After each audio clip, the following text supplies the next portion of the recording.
द्वंद्व कहाँ तक पाला जाए, युद्ध कहाँ तक टाला जाए, तू भी है राणा का वंशज, फेंक जहाँ तक भाला जाए। नमस्कार प्यारे विद्यार्थियों, कौटिल्य क्लासेज में आपकी हार्दिक शुभकामनाएं, हार्दिक अभिनंदन और आप सभी को महाराणा प्रताप की जयंती की हार्दिक शुभकामनाएं। सभी विद्यार्थी जल्दी से इस लाइव सेशन में जुड़ जाइए। महाराणा प्रताप की जयंती पर 1000 प्लस प्रश्नोत्तरी ताबड़तोड़ सीरीज हो रही है। ताबड़तोड़ सीरीज का आप तात्पर्य जानते हो कि बैक टू बैक क्वेश्चन की बौछार है, क्वेश्चन की भरमार है और हर एक क्वेश्चन के अंदर हम पूरी डिटेल पढ़ेंगे और इन 1000 क्वेश्चनों के माध्यम से ये एंश्योर करना चाहेंगे कि प्री का पेपर में सवाल आपके सारे इसमें से ही फंसे हैं। इसी अनुरूप हम पूरी तैयारी करके आएंगे और इसी अनुरूप हम आपको पूरी तैयारी करवाएंगे, क्योंकि हमें काफी तैयारी इसलिए करनी पड़ती है, सवाल की छंटनी बहुत अच्छे से करनी पड़ती है कि परीक्षा के लायक सवाल आए, सवाल ऐसे हो जिसकी डिटेल आपको बताएं, वो आपके कोई इस सवाल के अलावा कोई सवाल पूछे तो भी उसमें से फंस जाए। तो इस प्रकार को लेके ये लगातार सीरीज चलेगी। देखो बीच में सुबह 6:15 बजे वाली सीरीज चलती थी, उसने बड़ा डिस्टर्ब किया था। अब सीरीज 7 बजे वाली आई, 7 बजे वाली सीरीज ने कभी डिस्टर्ब नहीं किया है, बहुत अच्छी सीरीज है। तो अब 7 बजे वाली सीरीज को हम शुरू कर रहे हैं। बहुत ही बेहतरीन तरीके से आपको इसका आनंद लेना है। क्लियर है? तो बढ़िया मजे से बहुत शानदार तरीके से पढ़ना है और जितने भी विद्यार्थी जुड़ चुके हैं वो लाइक वगैरह कर लें। फिर वो मैराथन क्या, ये हर क्लास एक मैराथन होगी, हर क्लास एक मैराथन होगी। बस आप जुड़ते रहो और आज हम इस सीरीज का श्री गणेश करते हैं। आज का पहला प्रश्न है, निम्न में से आप जल्दी से कमेंट बॉक्स में आंसर लिखना। फर्स्ट कौन आंसर लिखता है वो आप में से जीतेगा। ठीक है? निम्न में से कौन सा विकल्प परमाणु का केंद्रीय भाग है? परमाणु होता है, परमाणु के अंदर हमारे पास क्या होता है भाई? नाभिक। परमाणु के अंदर क्या है? तो आप कहेंगे परमाणु के अंदर हमारे पास है नाभिक। नाभिक है, नाभिक के चारों ओर चक्कर कौन लगाता है? तो आप कहेंगे नाभिक के जो चारों ओर चक्कर लगाता है ना, वो है हमारे पास इलेक्ट्रॉन। नाभिक के चारों ओर कौन चक्कर लगाता है? इलेक्ट्रॉन। जो ये नाभिक है इसके अंतर्गत क्या होते हैं? न्यूट्रॉन तथा प्रोटॉन। अब बच्चे के ये कंफ्यूज है, पूछा है कौन सा केंद्रीय भाग है? न्यूट्रॉन है, प्रोटॉन है कि नाभिक है? तो केंद्रीय भाग कौन सा है? तो आप कहेंगे केंद्रीय भाग तो हमारे पास नाभिक है। नाभिक के अंदर क्या उपस्थित है? तो आप क्या कहोगे? न्यूट्रॉन तथा प्रोटॉन। केंद्रीय भाग कौन सा कहलाएगा? नाभिक कहलाएगा। जो नाभिक है इसकी खोज किसने की है? तो आप कहेंगे इसकी खोज रदरफोर्ड ने की है। खोज किसने की है? रदरफोर्ड ने। नाभिक है, इसकी त्रिज्या कितनी है? तो नाभिक की त्रिज्या 10⁻⁻15 मीटर। 10⁻⁻15 मीटर ऑर्डर को आप क्या बोलते हो? फर्मी। यदि वो सेंटीमीटर में लिखेगा तो कितना लिखेगा? 10⁻13 सेंटीमीटर। क्या लिखेगा? 10⁻13 सेंटीमीटर लिखेगा। अच्छा, जो हमारे पास नाभिक है, नाभिक के अंदर उपस्थित क्या है? तो एक हो गया न्यूट्रॉन, दूसरा क्या है? प्रोटॉन। चारों ओर बाहर चक्कर लगाता है, कौन लगाता है? इलेक्ट्रॉन। इलेक्ट्रॉन किस से चक्कर लगाता है? आप कहेंगे दीर्घवृत्ताकार घेरे में। किस प्रकार चक्कर लगाएगा? दीर्घवृत्ताकार घेरे में ये चक्कर लगाएगा। तो आपका आंसर करेक्ट कौन सा हो गया? सी ऑप्शन करेक्ट हो गया। एक एक डिटेल को ध्यान से देखते जाना, ध्यान से समझते जाना। सेकंड सवाल आपके सामने आ गया है। इलेक्ट्रॉन के बारे में निम्नलिखित में से कौन सा कथन है जो गलत है? पूछा ये सभी परमाणुओं का मूल घटक है। आप बता के निश्चित कीजिए कि हमारे पास परमाणु का मूल घटक कौन सा होता है? न्यूट्रॉन होता है, प्रोटॉन होता है और इलेक्ट्रॉन होता है। तीनों ही मूल घटक है। तीनों मूल घटक, इसका मतलब इलेक्ट्रॉन भी एक क्या है? मूल घटक है। बिल्कुल। फिर दूसरा कह रहा है ये नकारात्मक चार्ज है। इलेक्ट्रॉन का आवेश कितना होता है? -1.602 इंटू 10⁻⁻19 कूलाम। तो ये देखो कि हमारे पास यहां निशान भी कौन सा है? माइनस। माइनस होने का मतलब ये किस प्रकार का आवेशित है? ऋणावेशित है। तो ये ऋणावेश है, तो आप कहेंगे ये भी बात इसकी सही है। वो कह रहा है कि इलेक्ट्रॉन का द्रव्यमान न्यूट्रॉन के द्रव्यमान के बराबर है क्या? हम कहेंगे ये बात तुम गलत कह रहे हो, ये बात तुम गलत कह रहे हो। कैसे कह रहे हो कि यदि मैं द्रव्यमान की बात करूं तो देखो, एक है मेरे पास इलेक्ट्रॉन, दूसरा प्रोटॉन। इलेक्ट्रॉन का द्रव्यमान है 9.1 इंटू 10 की घात माइनस का 31 किलोग्राम, और प्रोटॉन का द्रव्यमान, सॉरी कौन सा, न्यूट्रॉन ना, न्यूट्रॉन का द्रव्यमान है 1.676 इंटू 10 की घात माइनस 27 किलोग्राम। क्या यह बराबर है? नहीं है बराबर। इलेक्ट्रॉन के द्रव्यमान को किससे गुणा करोगे तो आप कहेंगे 1840 से गुणा करेंगे, तो कौन सा द्रव्यमान आएगा? न्यूट्रॉन का। तो बराबर है क्या? नहीं। चौथा कह रहे ये कैथोड किरणों का एक मूल घटक है, तो हम कहेंगे बिल्कुल ठीक बात कह रहे हो, क्योंकि जो कैथोड है वो कैथोड का कार्य क्या होता है? तो इलेक्ट्रॉन का उत्सर्जन। कैथोड का कार्य क्या है? तो कैथोड का कार्य है इलेक्ट्रॉन का क्या करना है? उत्सर्जन करना। यह कैथोड का मुख्य कार्य है। एनोड का कार्य क्या होता है? इलेक्ट्रॉन को आकर्षित करना। कैथोड का कार्य इलेक्ट्रॉन को उत्सर्जन करना है। तो करेक्ट ऑप्शन कौन सा कथन गलत है? तो गलत कौन सा कथन आया? सी कथन गलत आया, क्योंकि द्रव्यमान बराबर नहीं है। इलेक्ट्रॉन का द्रव्यमान है जो 9.1 इंटू 10 की घात माइनस 31 किलोग्राम है, न्यूट्रॉन का 1.676 इंटू 10 की घात माइनस 27 है। ये 1840 भी आ सकता है, 1845 भी आ सकता है, 1837 भी आ सकता है। कंफ्यूज होना नहीं आपको, ये ध्यान रखना। क्लियर है?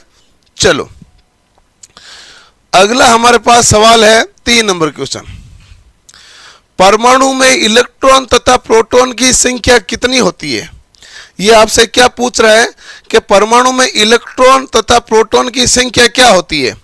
देखो, कोई भी परमाणु होगा उसमें इलेक्ट्रॉन की संख्या सदैव किसके बराबर होगी? तो आप कहेंगे इलेक्ट्रॉन की संख्या सदैव प्रोटॉन की संख्या के बराबर होगी। इलेक्ट्रॉन की संख्या यदि प्रोटॉन के संख्या के बराबर है तो हमारे पास परमाणु विद्युत रूप से कैसा होगा? उदासीन। परमाणु विद्युतीय उदासीन होता है। तो यदि ये कब पॉसिबल हो सकता है? क्योंकि ये हमारे पास इलेक्ट्रॉन है वो ऋणावेशित है, प्रोटॉन है वो धनावेशित है, और दोनों की संख्या बराबर, तो दोनों का आवेश क्या हो गया? बराबर। दोनों का आवेश बराबर हो गए तो विद्युत रूप से कैसे हो गया? उदासीन। अब एक मेरा अगला सवाल है, यदि इलेक्ट्रॉन की संख्या प्रोटॉन की संख्या के बराबर नहीं है, यदि इलेक्ट्रॉन की संख्या प्रोटॉन की संख्या के बराबर नहीं है, इलेक्ट्रॉन है जो किसी अन्य के साथ मान लो गति करते अन्य के साथ बंध बना ले, उनकी संख्या बराबर नहीं है, इसके कारण क्या उत्पन्न होंगे? तो आप कहेंगे जब इनकी संख्या बराबर नहीं है तो इसके कारण को हम कहते हैं आयन उत्पन्न होते हैं। क्या होते हैं? आयन। आयन हमारे पास कितने प्रकार के होते हैं? 2 प्रकार के। एक होते हैं पॉजिटिव और दूसरा आयन कौन से होते हैं? नेगेटिव। आयन एक होते हैं पॉजिटिव और दूसरे होते हैं नेगेटिव। क्लियर है? कोई टेंशन नहीं, आराम से देखो। परमाणु में इलेक्ट्रॉन तथा प्रोटॉन की संख्या क्या होती है? बराबर। बराबर होती है तभी परमाणु विद्युत रूप से कैसे रहता है? उदासीन रहता है। क्लियर? चलो अगला प्रश्न आपके सामने और हाजिर है कि परमाणु का द्रव्यमान इसके द्वारा निर्धारित करते हैं। परमाणु का द्रव्यमान किसके द्वारा निर्धारित करेंगे? आपके लिए हर एक सवाल है जो चीजें सिखाने वाला है, हर एक सवाल जो चीजें सिखाने वाला। परमाणु का द्रव्यमान, परमाणु का द्रव्यमान नाभिक के आधार पर है। नाभिक में क्या होता है? प्रोटॉन की संख्या, और नाभिक में क्या होता है? न्यूट्रॉन की संख्या। तो प्रोटॉन की संख्या प्लस न्यूट्रॉन की संख्या होती है, उसे हम क्या कहते हैं? परमाणु का द्रव्यमान कहते हैं। प्रोटॉन और न्यूट्रॉन दोनों को आपको क्या करना पड़ेगा? जोड़ना पड़ेगा। और परमाणु का द्रव्यमान ज्ञात करने के लिए आप क्या काम ले लेते हैं? AMU। मेरा सवाल ये भी आपसे है कि AMU की फुल फॉर्म बताइए, तो क्या हो जाएगी? Atomic mass unit. और यदि मैं आपसे पूछूं कि एक AMU बराबर कितना है, तो आप कहेंगे एक AMU बराबर 1.66 इंटू 10 की घात माइनस 27 किलोग्राम। और यदि मान लो आपको ये पूछे कि ये तो हो गए परमाणु द्रव्यमान कितना निर्धारित हो गया भाई? न्यूट्रॉन और प्रोटॉन के द्वारा। यदि मैं इलेक्ट्रॉन को AMU में लिखना चाहता हूं तो कितना आएगा? 0.00054 AMU। और ये तो दोनों क्या होते हैं, ये तो दोनों लगभग 1 mu के बराबर है, लगभग 1 mu के बराबर, न्यूट्रॉन और प्रोटॉन। क्लियर है? चलो, ये आपके पास 4 नंबर सवाल हुआ। हर सवाल को ध्यान से देखना है, ध्यान से समझना है। अगला आपके पास सवाल नंबर 5 है कि यूरेनियम में यूरेनियम का परमाणु क्रमांक कितना है। बहुत ही आसान सवाल है कि यूरेनियम का परमाणु क्रमांक कितना होता है भाई, 92। अब देखो मैं आपको बाकी चीजें बताता हूं। आपको क्या पूछेगा, कार्बन का परमाणु क्रमांक कितना है, 6। आपको पूछेगा सिलिकॉन का परमाणु क्रमांक कितना है, तो आप कहेंगे 14। आपको पूछेगा जर्मेनियम का परमाणु क्रमांक कितना है, आप कहेंगे 32। आपको कहेंगे एल्यूमिनियम का परमाणु क्रमांक कितना है, 13। आपको कहेंगे कॉपर का परमाणु क्रमांक कितना है, 29। आपको कहेंगे सिल्वर का परमाणु क्रमांक Ag का कितना है, तो आप कहेंगे 47। आपको कहेंगे सोने का परमाणु क्रमांक कितना है, तो आप कहेंगे 79। तो ये हमारे पास मुख्य पदार्थों के मैंने परमाणु क्रमांक लिखे हैं, जिसको आप ध्यान से देख लो। कार्बन का 6, सिलिकॉन का 14, जर्मेनियम का 32, एल्यूमिनियम का 13, कॉपर का 29, Ag यानी कि ये हमारे पास क्या होता है, सिल्वर है, सिल्वर यानी कि चांदी, और ये गोल्ड यानी कि सोना। क्लियर है? कोई टेंशन नहीं किसी को, आप आराम से चीजों को देखो। नेक्स्ट है अगला प्रश्न। अगला प्रश्न है स्थिर विद्युत चार्ज वाले क्षेत्र में क्या होता है। स्थिर विद्युत चार्ज वाले क्षेत्र में क्या होता है। अब देखो बड़े ध्यान से समझना है। स्थिर विद्युत का क्षेत्र, जो चार्ज का क्षेत्र है ना,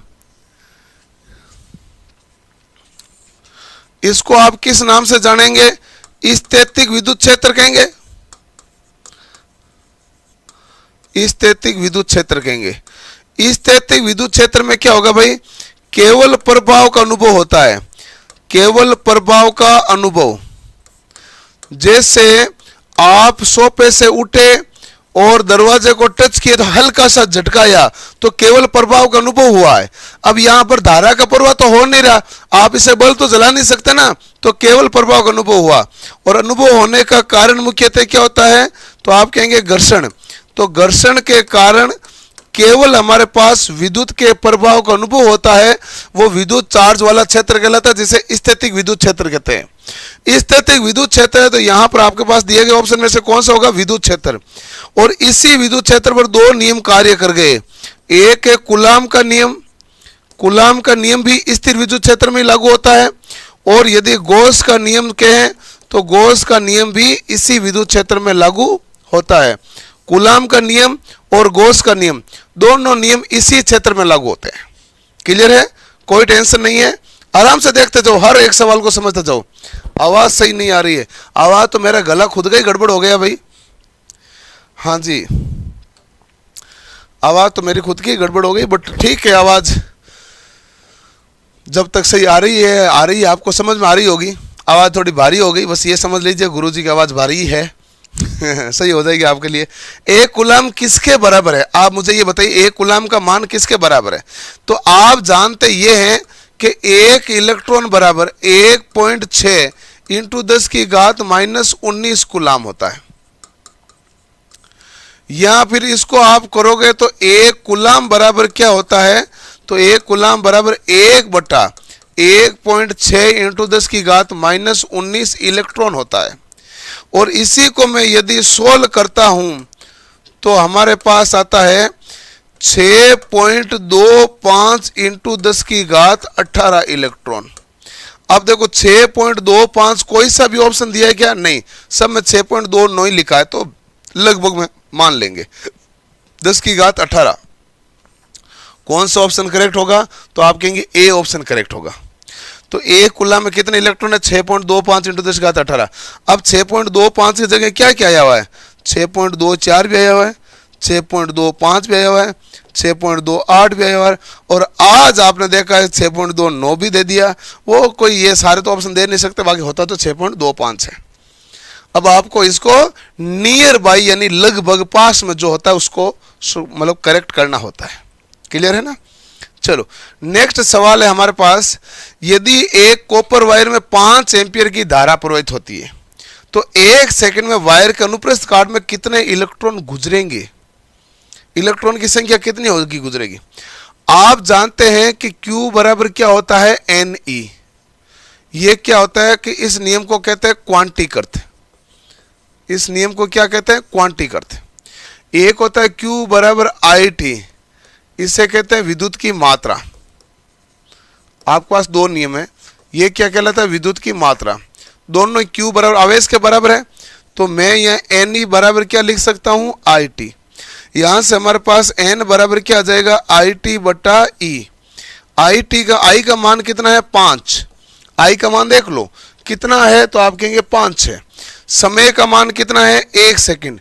ये देखिए कितना मान दिया है, 1 सेकंड बटा E का मान कितना होता है, 1.6 इंटू 10 की घात माइनस का 19। अब देखो कि 5 में 1.6 का भाग दूंगा तो आएगा 3.125 इंटू 10 की घात प्लस का 19 इलेक्ट्रॉन। अब देखो कि यहाँ पर ये तो ऑप्शन दिया नहीं 10 की घात 19 का, तो इसको सोल्व करेंगे तो ये कर देंगे 31.25 इंटू 10 की घात 18 इलेक्ट्रॉन। बात दोनों एक ही है, दोनों सेम ही है भाई, ठीक है ना।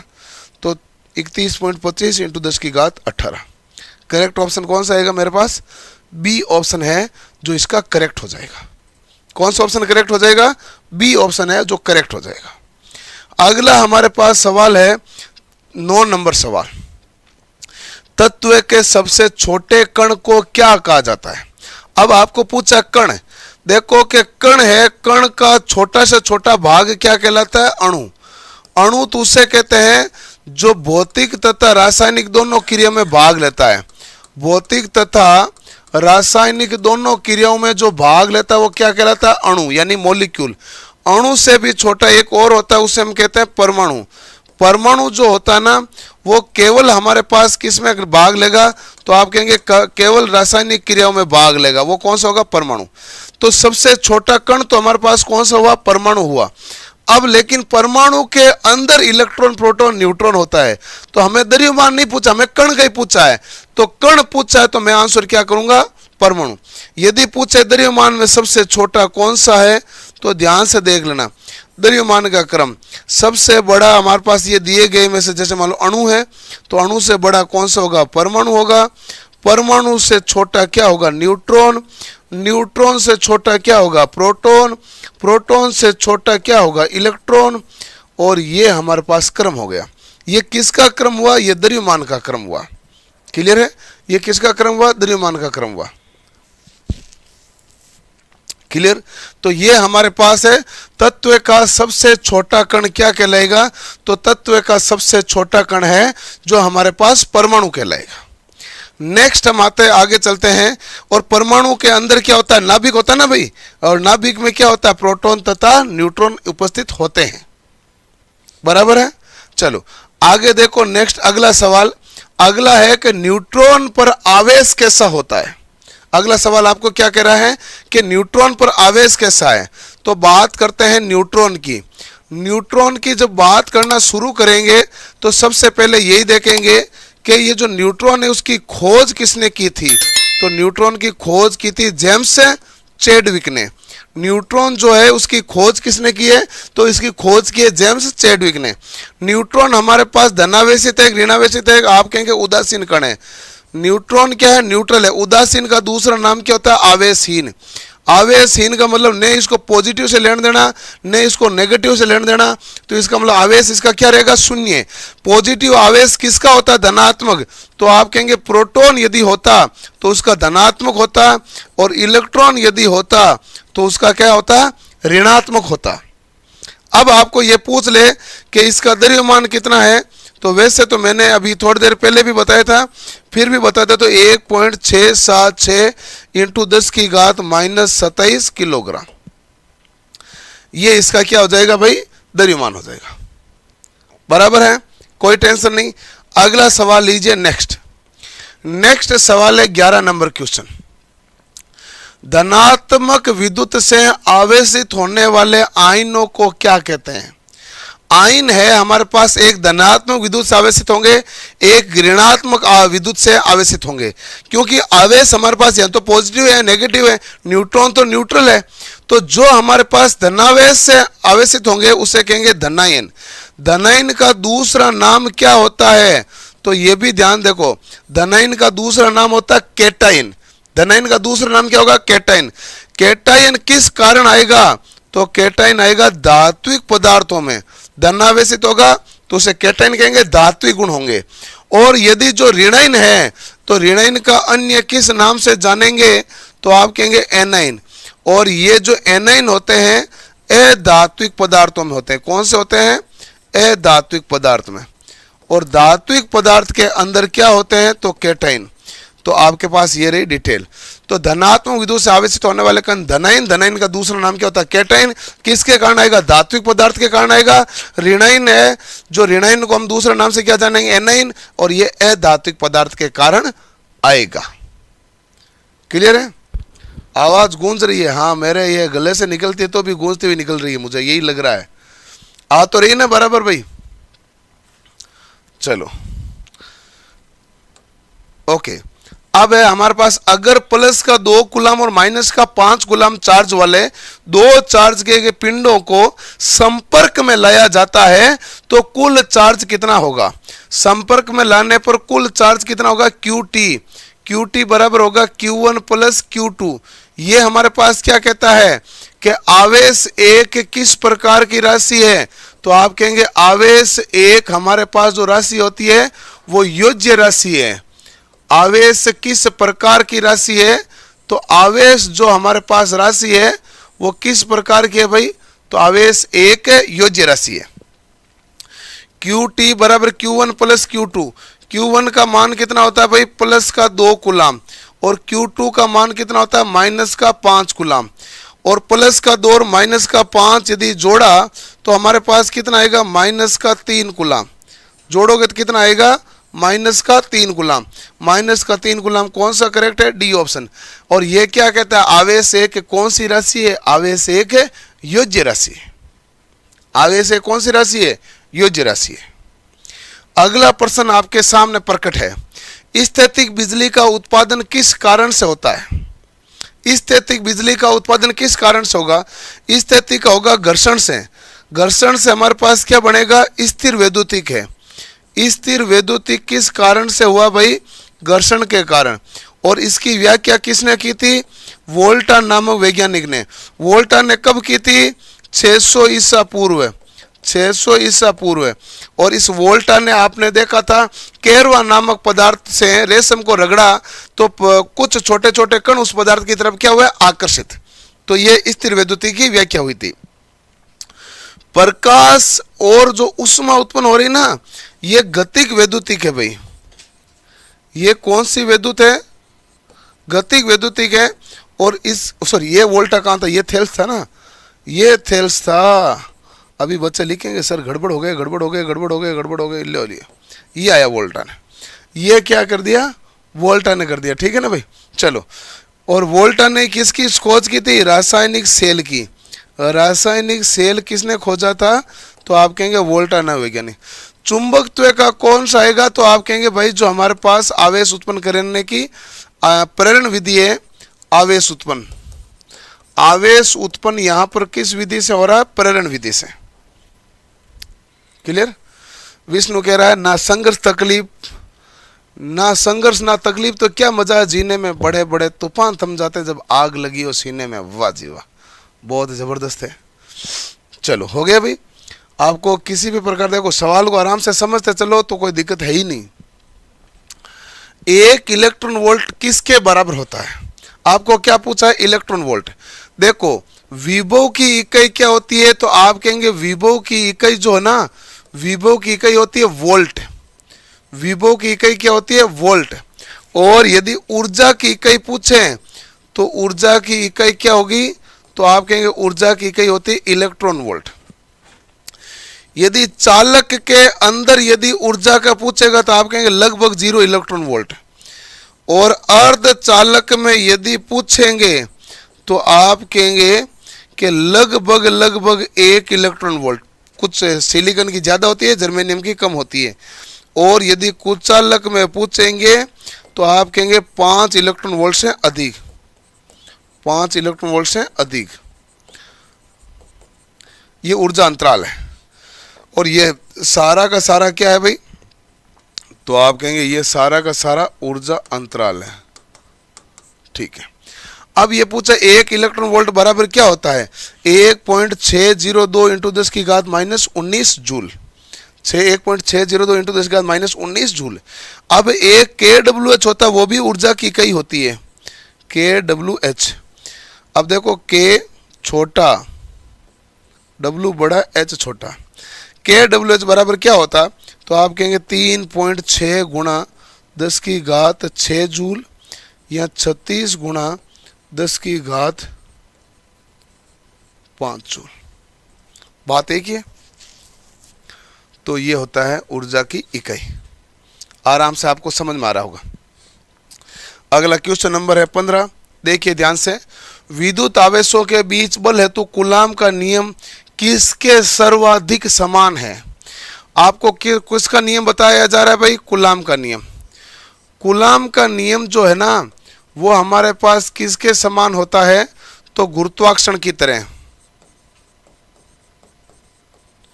गुरुत्वाकर्षण के नियम की तरह, गुरुत्वाकर्षण के नियम की तरह। अब गुरुत्वाकर्षण का नियम, यह न्यूटन का गुरुत्व का नियम है। अब गुरुत्वाकर्षण ने भी जो नियम दिया था वैसा का वैसे लगभग नियम ये है, क्योंकि यहां पर भी क्या करें, F बराबर K Q1 Q2 बटा क्या है भाई, R स्क्वायर।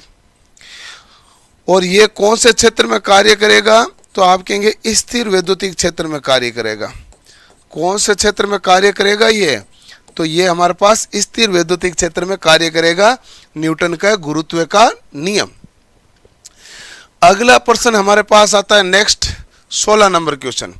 एक विद्युत क्षेत्र किसका विक्षेपण कर सकता है, एक विद्युत क्षेत्र किसका विक्षेपण कर सकता है। ध्यान से देखो, एक हमारे पास होती है रेडियो सक्रिय किरणें,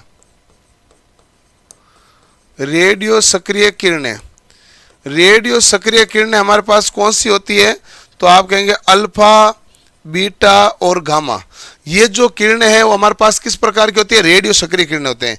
रेडियो सक्रिय किरणें जो है ना, ये इलेक्ट्रिकली एंड मैग्नेटिकली क्रिया करती है, इलेक्ट्रिक एंड मैग्नेटिक दोनों क्रिया करती है। अब देखो कि इन्होंने पूछा है कि विक्षेपण कौन करेगा, तो अल्फा, बीटा, गामा में से जो गामा है ये विक्षेपण नहीं करता है। गामा है जो क्या करेगा भाई, विक्षेपण नहीं करता है। 3 कण है अल्फा, बीटा, गामा में, गामा विक्षेपण करता है क्या, तो आप कहोगे गामा हमारे पास विक्षेपण नहीं करता है। जबकि अल्फा कण हमारे पास किस प्रकार के कण हैं, तो आप कहेंगे धनावेशित कण है। और यदि ये धनावेशित कण है तो विक्षेपण किस तरफ करेंगे, जो कण धनावेशित होंगे ना वो ऋणावेशित की तरफ क्या करेंगे, विक्षेपण करेंगे। तो ये हमारे पास ऋणावेशित की तरफ विक्षेपण होगा, ऋणावेशित की तरफ विक्षेपण। और ये तो हो गया अल्फा का मामला, आंसर करेक्ट हो गया, विक्षेपण हो गया। बीटा इन्होंने ऑप्शन में दिया नहीं, बीटा हमारे पास क्या होगा, तो आप कहेंगे ऋणावेशित कण है। बीटा किस प्रकार का कण है, तो ऋणावेशित कण है। और ऋणावेशित कण है तो ये किधर करेंगे भाई, तो आप कहेंगे धनावेशित कण की तरफ विक्षेपण होगा। तो इसका विक्षेपण किस तरफ होगा, धनावेशित कण की तरफ इसका विक्षेपण होगा। गामा विक्षेपण नहीं करता है। तो रेडियो सक्रिय 3 तरंगे हैं, एक अल्फा, दूसरा बीटा, तीसरा गामा। बीटा ऑप्शन दिया नहीं, गामा विक्षेपण करता नहीं। आंसर कौन सा हो गया, अल्फा कण। आंसर कौन सा आ जाएगा, अल्फा कण। क्लियर है। चलो अगला प्रश्न है नेक्स्ट। आवेशों के मध्य आकर्षण, अपकर्षण, प्रतिकर्षण का बल किसके ऊपर निर्भर करेगा। ये जो बल है ये किसके ऊपर निर्भर करेगा, तो आप कहेंगे जो हमारे पास बल F बराबर है K Q1 Q2 बटा R स्क्वायर है। तो इसमें हमारे पास पहला क्या कहता है, आकर्षण या प्रतिकर्षण बल लगता है आवेशों के गुणनफल के समानुपाती है, आवेशों के गुणनफल के समानुपाती। बात ठीक है। दूसरा कह रहा है बीच की दूरी के वर्ग के व्युत्क्रमानुपाती है, बीच की मध्य की दूरी पर भी निर्भर करता है। तीसरा कह रहा है दो आवेशों के मध्य के क्षेत्रफल, आवेशित पदार्थ के प्रकार पर नहीं, तापमान पर नहीं, दो आवेशों के मध्य जो है ना हमारे पास किस प्रकार का क्षेत्र है उसके ऊपर करेगा। तो ए व बी दोनों कौन सा ऑप्शन करेक्ट हो गई, ई ऑप्शन। जो के है ना के, 1/4 पाई एप्सिलॉन है, और ये हवा या निर्वात में इसका मान होता है 9 × 10⁹ न्यूटन मीटर स्क्वायर प्रति कूलाम स्क्वायर। और जो ये एप्सिलॉन नोट लिखा ना, एप्सिलॉन नोट का मान होता है 8.854 × 10⁻⁻12 फेरेड प्रति मीटर। बराबर है। चलो अगला प्रश्न है हमारे पास 18 नंबर क्वेश्चन। आवेश की विद्युत क्षेत्र प्रबलता क्या होती है? ध्यान से समझो, आवेश की आपको क्या पूछा है? आपको पूछा है विद्युत क्षेत्र प्रबलता क्या है।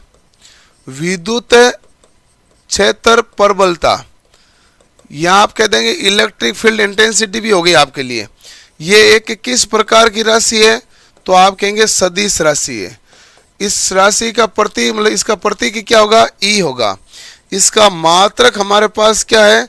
तो आप कहेंगे मात्रक है न्यूटन प्रति कूलाम, और या फिर मात्रक क्या आएगा? वोल्ट प्रति मीटर आएगा।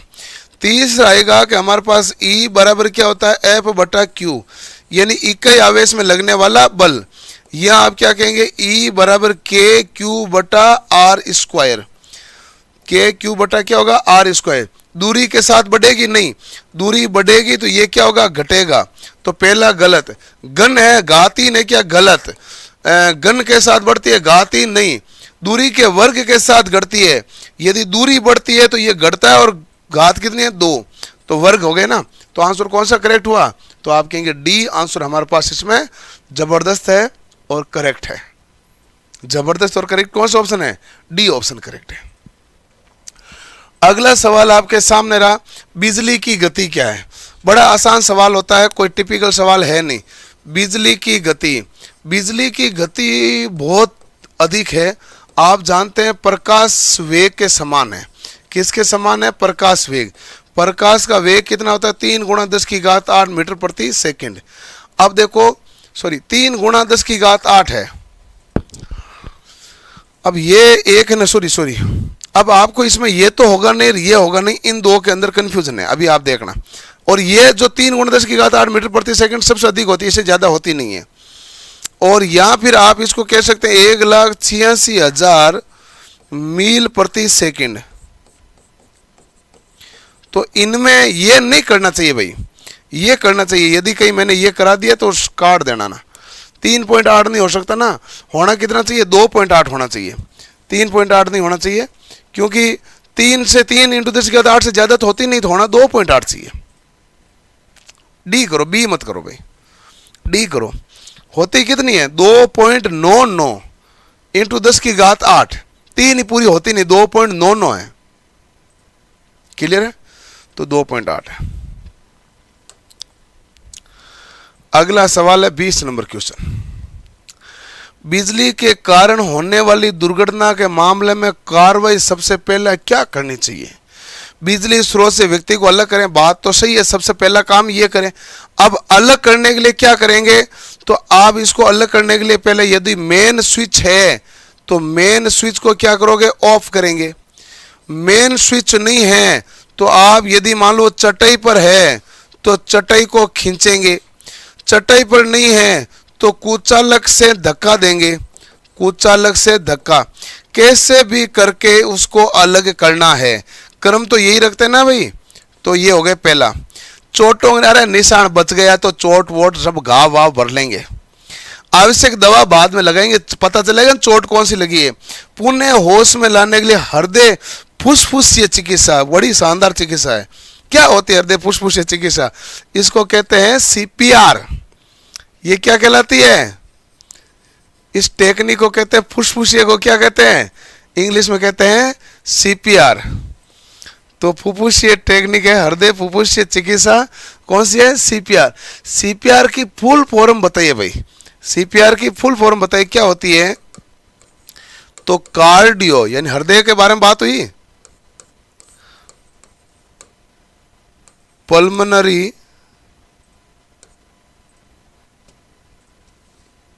एक मिनट,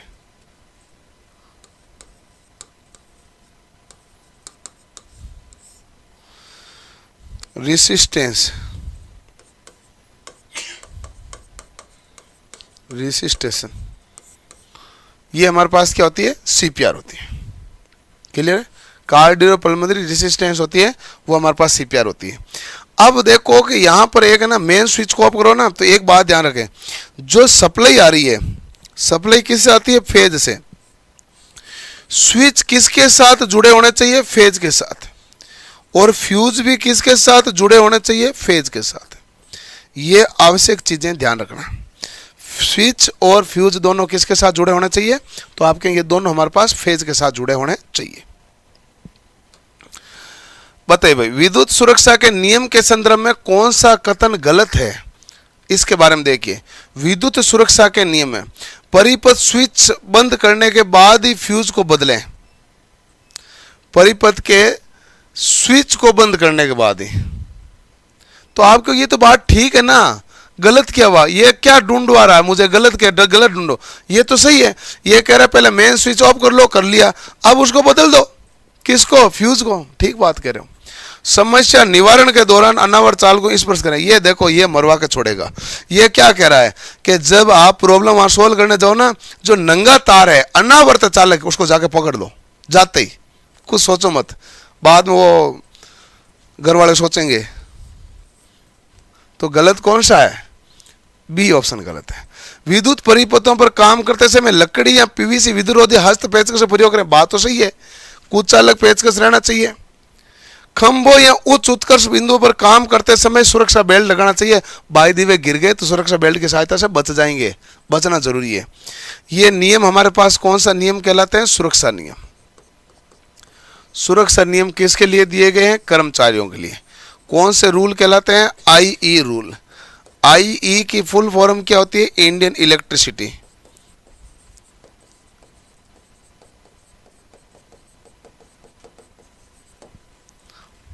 क्लियर है भाई?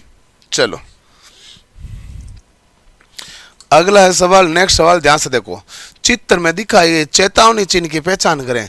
जो चित्र में आपको चेतावनी चिन्ह दिख रही है, इसकी पहचान करें। एक बिंदु है, यहां से किरणें निकल रही है, यह है लेजर रेडिएशन। क्या है? Laser radiation. आग का खतरा क्या होगा? तो आप कहेंगे आग का खतरा तो बहुत खतरनाक होता है। ऐसे त्रिकोण बनाओ और इसके अंदर ये कह दो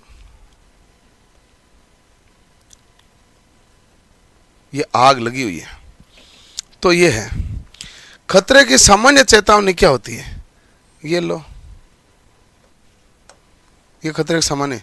विस्फोटक का खतरा हो, वो कहता है ये देखो विस्फोटक का खतरा, मतलब ये बम फूटा यहां पर, तो यहां से ना ये कौन सा है? विस्फोटक का खतरा। तो ये कौन सा दिया गया है? Laser radiation. सारे ऑप्शन का हो गया पोस्टमार्टम, किसी के भी नहीं गड़बड़ रहा। हाँ, वार्निंग का तो रामलाल ने बना के दे दिया है। सर सी नहीं होगा, सी ये होगा। मैंने इसलिए सबका बना दिया, इसलिए आप टेंशन ले नहीं। हाँ ऐसे देखो चेतावनी है तो देखो कि पृष्ठभूमि कैसी है, इसका ये पूछें कि पृष्ठभूमि कैसा रंग है, तो आप कहेंगे पीला रंग। और ये आपको पूछे बॉर्डर कैसा रंग है, तो आप कहेंगे बॉर्डर का रंग क्या होता है भाई इसका? तो बॉर्डर का रंग है काला। बॉर्डर का रंग है काला। और चिन्ह कैसा रंग का है? तो आप कहेंगे चिन्ह है हमारे पास काला रंग का। तो ये चीजें क्लियर है ना भाई? चलो कार्डियोपल्मोनरी रिसिस्प्रेशन यानी सीपीआर, हृदय फुफ्फुसीय पुनर्जीवन का पहला चरण क्या है? छाती को जोर से दबाना, श्वसन मार्ग के लिए मुंह खोलना, बच्चा श्वसन देना या मुंह पर पानी छिड़कना। सीपीआर का जो पहली विधि है हमारे पास क्या होगा? तो आप कहेंगे छाती पर जोर से दबाना। इसमें क्या होता है कि हम हाथ को ऐसा करते हैं, फिर हम सीने पर बल लगाते हैं, जिसमें इतना बल लगाते हैं कि सीना 2 इंच नीचे जाए। कितना इंच जाए? 2 इंच। बाकी जब चीज़ें बचेगी तो ठीक है, मामला ये है। इसके अलावा एक और पद्धति होती है जिसे हम कहते हैं एबीसी। आपने सुना होगा, सुना कि आपने पढ़ा भी होगा एबीसी। जहाँ पर ए किसको रिप्रेजेंट करते हैं? तो आप कहेंगे ए रिप्रेजेंट करेंगे एयरवे को। एयरवे को आप हिंदी में क्या कहते हैं? वायु मार्ग। बी किसको रिप्रेजेंट करेंगे? बी रिप्रेजेंट करेंगे ब्रीथिंग को। ब्रीथिंग क्या होता है भाई? श्वसन। और सी होता है सर्कुलेशन को। सर्कुलेशन का मतलब होता है परिसंचरण। ये एबीसी होती है। चलो, क्लियर है?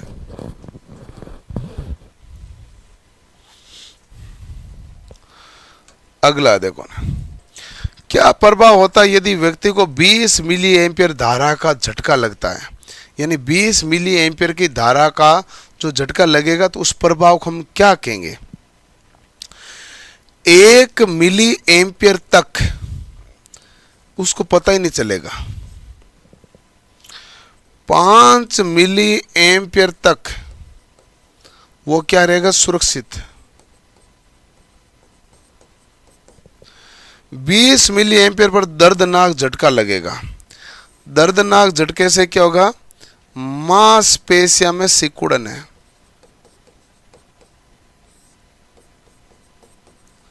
किस में सिकुड़न होगी? मांसपेशियों में। हृदय की ऐंठन कितने पर होगी? तो आप कहेंगे 50 milli ampere per. 50 milli ampere per क्या हो जाएगी? हृदय की ऐंठन हो जाएगी। तो ये आपके पास डाटा है। क्लियर है? एक लो भाई ऊपर भाई, एक बना है होशियार की पूंछड़ी आया है। ऊपर लो, ऊपर लो। जेठाराम सुंदेशा हर क्लास लेता है, बाकी क्या करें? सेल्फ स्टडी कर लो भाइयों। सभी ऑनलाइन क्लास में कुछ नहीं पढ़ा, ये सभी क्वेश्चन बुक्स में दे रखे हैं। हाँ जी, दे रखे हैं। सेल्फ स्टडी करनी चाहिए। और इस पूंछड़ी को तो भगाओ।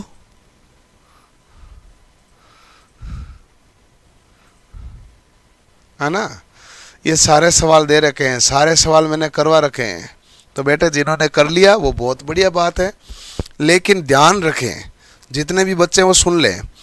आपको जिनको पढ़ना होता है वो पढ़िए, जिनको नहीं पढ़ना है वो सीधा सीधा निकल सकता है ना। बीच में यह पंचायती करने वाला किसी भी प्रकार से मंजूर नहीं होगा। और होशियार की पूंछड़ी तो बिल्कुल भी नहीं। चाहे किसी को बुरा लगे, किसी को ना लगे, उसे मुझे कोई फर्क ना पड़े। ठीक है? सीधा सा मामला है। शांति से जो पढ़े, आपस में किसी भी बच्चे ने कोई डेढ़ होशियारी कर ली, आपस में बातें कर ली, ज़्यादा पंचायतें कर ली तो ठीक नहीं है। मैं बैक टू बैक सवाल कराते जा रहा हूँ पूरी डिटेल के साथ और पूरी शिद्दत के साथ। आप ध्यान से आराम से पढ़ लो। क्लियर है ना? चलो, अगला सवाल है हमारे पास 25 नंबर सवाल। अग्निशमन में स्टार विंग क्या है?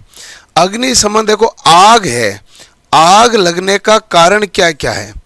आग है, आग लगने का कारण क्या क्या है?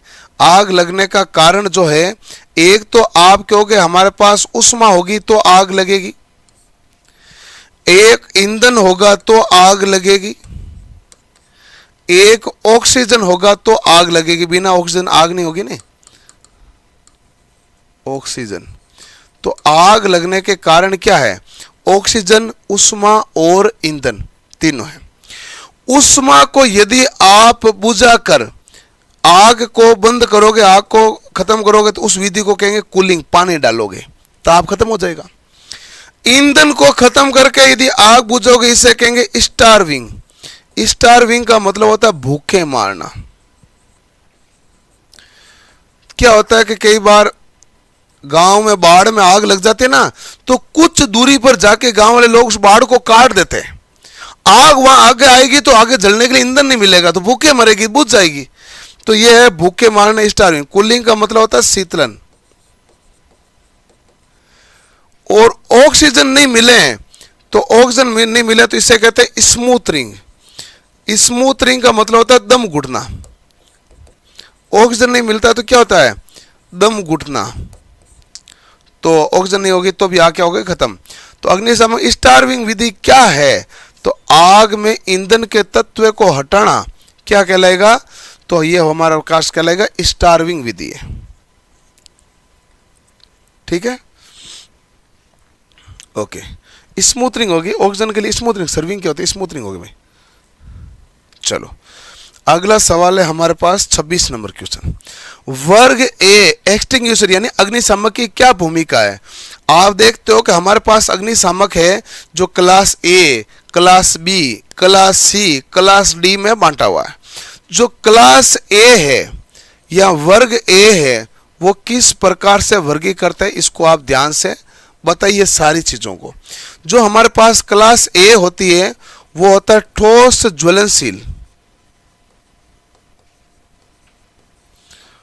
ठोस ज्वलनशील पदार्थ में लगने वाली आग कौन से प्रकार की होगी, तो आप कहेंगे क्लास ए प्रकार की। क्लास ए प्रकार की आग कैसी होगी, तो आप कहेंगे लकड़ी, कपड़ा, जूट, ये जो है ना वो हमारे पास क्लास ए की। क्लास ए के लिए आपको बुझाने के लिए क्या चाहिए, अग्निशामक। इसके लिए सबसे अच्छा अग्निशामक कौन सा है, पानी है। सबसे अच्छा तो सबके लिए क्या रहेगा, मतलब सबके लिए नहीं, विद्युत के लिए नहीं है। क्लास ए के लिए सबसे अच्छा कौन सा, पानी। और या फिर आप किसको काम ले सकते हैं, शुष्क पाउडर को भी, शुष्क पाउडर को। अब बताओ लकड़ी की ऊर्जा पर इस्तेमाल किया जाता है, बिल्कुल सही बात है। ज्वलनशील कौन सी है भाई, तो आप कहेंगे क्लास बी वाली है। विद्युत ऊर्जा पर आती है तो ये किस में आएगी, क्लास सी में। और गैर ज्वलनशील धातुओं की आग जो होती है वो किसकी आएगी, क्लास डी की। तो जैसे एबीसीडी है ना वैसे ही वो आग की श्रेणी है, ठीक है ना। आपको ए का पूछा तो ए करो, बी का पूछा तो बी, सी का सी, डी का डी। चलो भाई हो गया, ओके जी। अब ध्यान से देखो भाई, हर एक सवाल को आराम से ध्यान से समझना होता है। वेट केमिकल फायर एक्सटिंग्विशर है, उसका इस्तेमाल होने के लिए मुख्य तत्व कौन सा होता है, तो मैं ना वेट केमिकल मतलब गीला रसायन। वेट केमिकल का मतलब क्या होता है, गीला रसायन। अग्निशामक, जो गीला रसायन का अग्निशामक है, मैं इसके बारे में सारी चीज बताना चाहता हूं कि पहली बात, यदि वो सिलेंडर पड़ा है तो उस पर पट्टी का रंग कैसा है, तो आप कहेंगे इसके ऊपर पट्टी का जो रंग है वो क्या होता है, पीला होता है। किस लिए काम लेते हैं, घरेलू आग होती है ना, घरेलू आग को बुझाने के लिए, घरेलू आग को बुझाने के लिए, किचन की आग को बुझाने के लिए कौन सा काम लिया जाता है, तो आप कहेंगे वेट केमिकल का काम लेंगे। और इसके अलावा इसका प्रयोग क्या होगा, उच्च तापमान के कारण लगने वाली आग को बुझाने के लिए किसको काम लेंगे, तो आप कहेंगे गीला रसायन। गीला रसायन में पदार्थ कौन सा मिलाया जाता है, पोटेशियम। गीला रसायन पदार्थ कौन सा मिलाया जाता है, एक मिनट भाई, तो आप कहेंगे पदार्थ कौन सा मिलाया जाएगा, पोटेशियम। कुछ बुक में विद्युत की आग डी दे रखी है, वो है भाई, वो यूपीवीसीएल डी मानते हैं, टेक्निक हेल्पर में सी मानते हैं। क्लियर है ना। चलो भाई आगे लाता है। नेक्स्ट हमारे पास है, आग बुझाने की मशीन में कौन सा रंगीन बैंड कार्बन डाइऑक्साइड की सामग्री को दिखाता है। आग बुझाने वाला जो सिलेंडर पड़ा है आपके सामने वो हमारे पास कार्बन डाइऑक्साइड का है, CO2। CO2 क्या होगा भाई, देखो ध्यान से, कार्बन डाइऑक्साइड। मैं आराम से चीज़ें करूँगा, जल्दबाजी से मेरे होगी भी नहीं। यहाँ पर मैं आपको कहूँगा कि आप तो मुझे बताइए पट्टी का रंग कैसा होगा, तो आप क्या कहेंगे, पट्टी का रंग होगा इसका काला। पट्टी का रंग कैसा होगा, काला। इसके अलावा भी मैं पट्टी का रंग बता दूं, लाल जो पट्टी का रंग है इसका मतलब उसके अंदर क्या भरा हुआ है, पानी।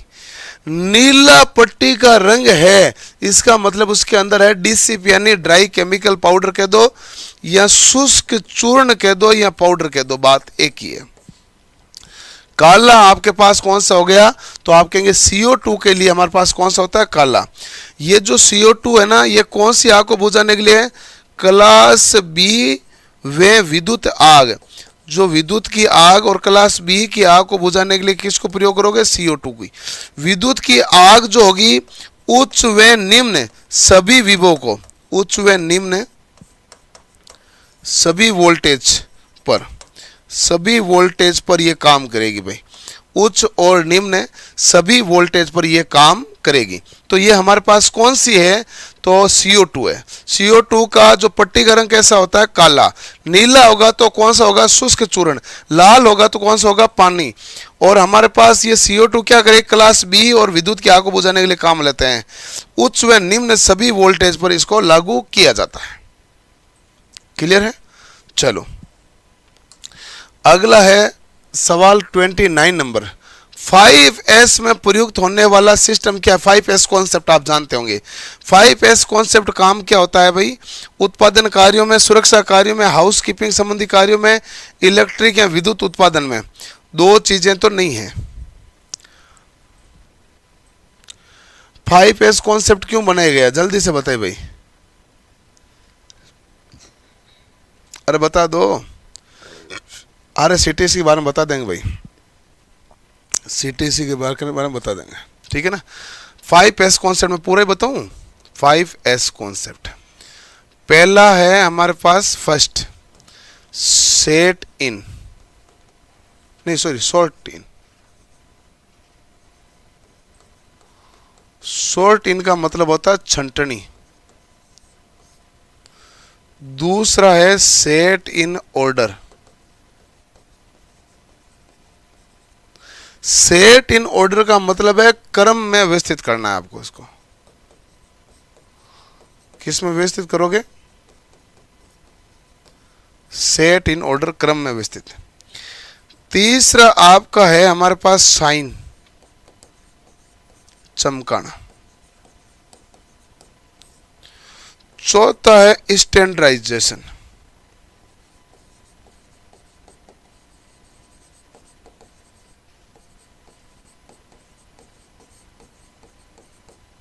मानकीकरण। और पांचवा है sustain.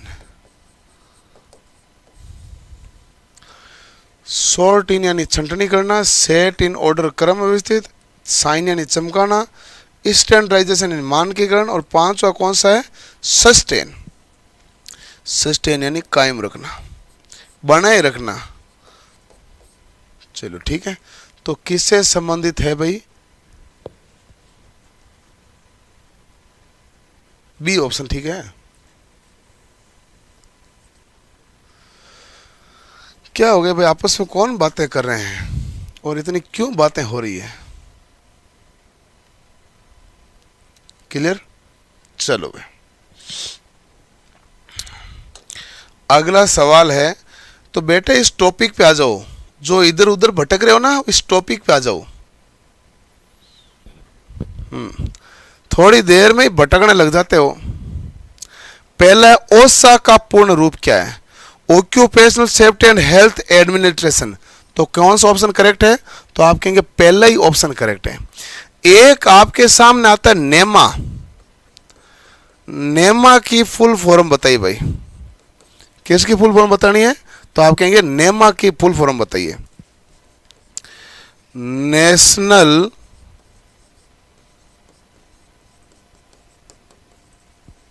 Electrical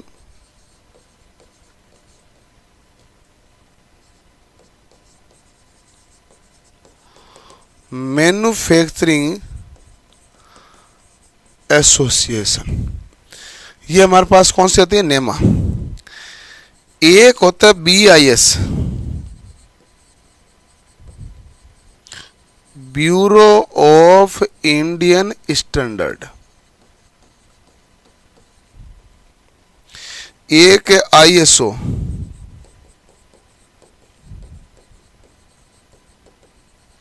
international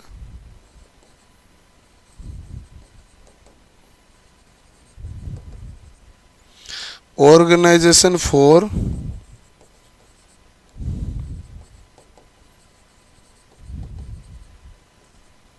standardisation.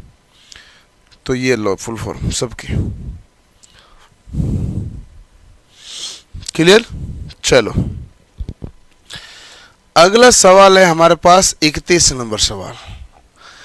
IE नियमों का उद्देश्य क्या है? बताइए भाई, IE के जो नियम है उसका उद्देश्य क्या है? बेहतर विद्युत उत्पादन, एडी धारा कम करना, सुरक्षा एवं संरक्षा के लिए। सुरक्षा एवं संरक्षा के लिए हम क्या करते हैं? IE रूल का नियम बनाए गए थे। जो इंडियन इलेक्ट्रिसिटी रूल सबसे पहले कब बनाए गए थे? 1910 में। फिर इनका अपग्रेड वर्जन कब आ गया था? 1956 में। सबसे ज्यादा रूल किस में है? 1956 वाले में। ठीक है, तो सुरक्षा व संरक्षा के लिए क्या रूल बनाए गए हैं? तो आप कहेंगे इंडियन इलेक्ट्रिसिटी रूल बनाए गए। अगला प्रश्न हमारे सामने ये रहा, निम्नलिखित में से कौन सा दुर्घटना होने का कारण है। अब ये हम पर देख रहे हैं कि दुर्घटना होने का कारण क्या है। खतरे के प्रति सजग न होना, तो आप कहेंगे दुर्घटना का कारण है। औजारों का जानकार होना, तो क्यों दुर्घटना, सुरक्षा वाहनों का ज्ञान होना, क्यों, ए ऑप्शन। कौन सा दुर्घटना होने का कारण है, तो आप कहेंगे ए ऑप्शन। दुर्घटना के कई कारण हैं। आप बिना मन काम कर रहे हैं तो भी दुर्घटना होगी। आप जल्दबाजी या लापरवाही से काम कर रहे हैं तो भी क्या हो सकती है, दुर्घटना। यदि आपको ज्ञान नहीं है फिर भी आप काम कर रहे हैं, अज्ञानता से काम करें, तो ये भी किसके कारण है, तो आप कहेंगे दुर्घटना है। और यदि मान लो बंदा ने नशा कर रखा, ड्रग ले रखा है और नशा करके काम कर रहा है तो भी दुर्घटना हो सकती है। डोंट ड्रिंक एंड ड्राइव, वो इसीलिए लाइन लिखी गई है कि दुर्घटना हो सकती है। चलो, सामान्य आयु और स्वास्थ्य वाले व्यक्ति के शरीर का प्रतिरोध का मान कितना होगा। और यह सवाल का उत्तर तो आप आराम से जानते हैं, कितना होता है, 1 किलो ओम। 1 किलो ओम कितना होता है बेटा, तो आप कहेंगे 1000 ओम। 1 किलो ओम कितना होगा बेटा, तो आप क्या कहेंगे, 1000 ओम होगा। क्लियर है। चलो, अब हमारे पास आता है कि ये जो दिया गया है इसमें आप सब चीजें देखना। यदि स्वस्थ के शरीर को, स्वस्थ मनुष्य के या गीली त्वचा के, दोनों ही केस में आप कितना करोगे, 1000 ओम। यदि शुष्क त्वचा के हैं तो आप कितना करेंगे, तो आप कहेंगे 70,000 ओम से 1,00,000 ओम। यदि कान से कान के बारे में बात करें तो 100 ओम। भीतरी शरीर की बात करें तो 400 से 600 ओम। क्लियर है। चलो, तो ये है सारे आंकड़े। अगला है हेलोन। यह सीटीसी प्रकार के अग्निशामक का काम क्या होता है, तो आप कहेंगे बिजली की आग को बुझाने के लिए काम लेते हैं। बिजली की आग को बुझाने के लिए किसका प्रयोग नहीं करना चाहिए, तो आप कहेंगे पानी जो होता है उसका प्रयोग कतई नहीं करें। पानी का प्रयोग करना क्या की गई है, मना। तो जो हमारे पास सबसे उपयुक्त विद्युत की आग को बुझाने के लिए सबसे उपयुक्त क्या होता है, halon, CTC plus BFC. CTC क्या होता है, तो आप कहेंगे कार्बन टेट्रा क्लोराइड।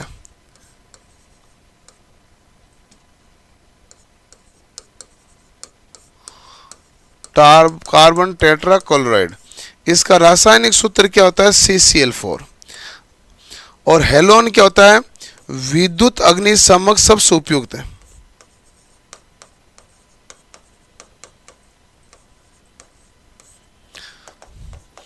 तो सबसे उपयुक्त कौन सा है, तो आप कहेंगे सबसे उपयुक्त है हमारे पास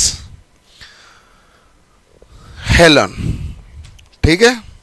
चलो भाई, तो ये हमारे पास आ गया हेलोन या सीटीसी के बारे में। पीपी का पूर्ण रूप क्या है, पीपी होता है पर्सनल प्रोटेक्टिव, परफेक्ट गलत है, पर्सनल प्रोटेक्टिव इक्विपमेंट। तो पीपी किट क्या होगी, पर्सनल प्रोटेक्टिव इक्विपमेंट। अब पीपी किट के अंतर्गत क्या आते हैं, सब आते हैं।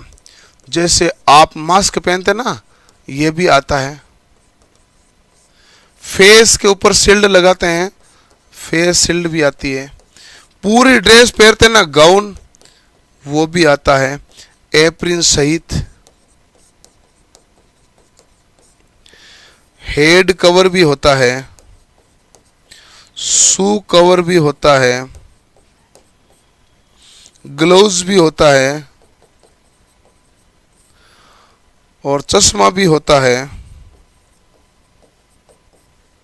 ये सब क्या है, पीपी है, पीपी किट है, ताकि जो वायरस है उनसे सुरक्षा रहे, तो इसलिए पीपी किट बनाई गई है।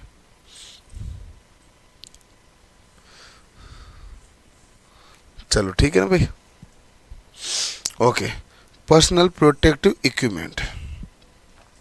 नेक्स्ट है, घावों को भरने के लिए प्राथमिक उपचार के डिब्बे में किसकी ट्यूब होनी चाहिए?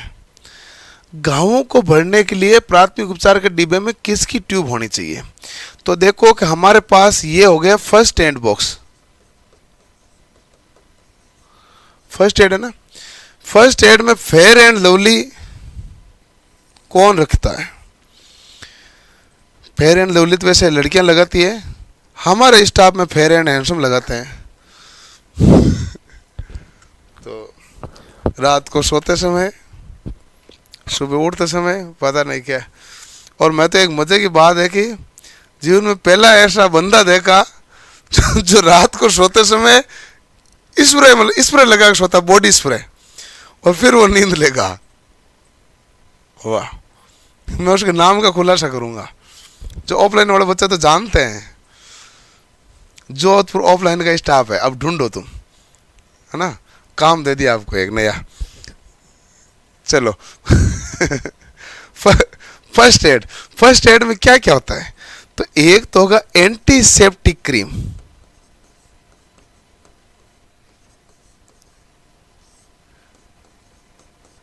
घाव पर लगाते हैं ना, कौन सी होगी भाई?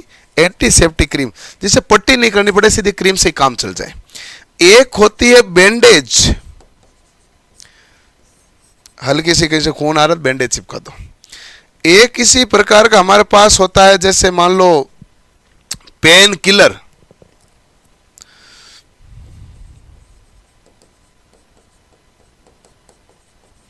ऐसे तिकोनी पट्टियां कई होती है ना भाई, मैं सारी तो नाम क्या लिखूंगा, ये सब कुछ होती है। बीटाडीन क्या होगा भाई? जो घाव होता है ना, घाव जलने वाले घाव पर लगाने के लिए किसका प्रयोग किया जाता है? बीटाडीन का प्रयोग किया जाता है। चलो भाई जी, बिल्कुल पहचान गए, एक बच्चा पहचान गया, बहुत बढ़िया भाई। सर आती है नाइट परफ्यूम? अच्छा, नाइट परफ्यूम अलग आती है क्या? नहीं, मुझे नहीं पता, वो हमारे उन्हीं महानुभवों को पता है।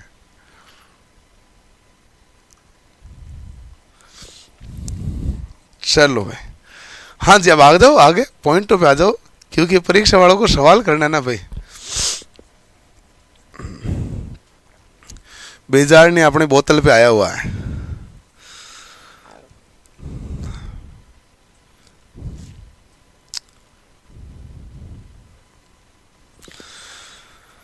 गजब हो भाई। सूचनात्मक चिन्ह, सूचनात्मक चिन्ह का कार्य क्या होगा? तो आप कहेंगे सूचनात्मक चिन्ह का कार्य सूचना प्रदान करना।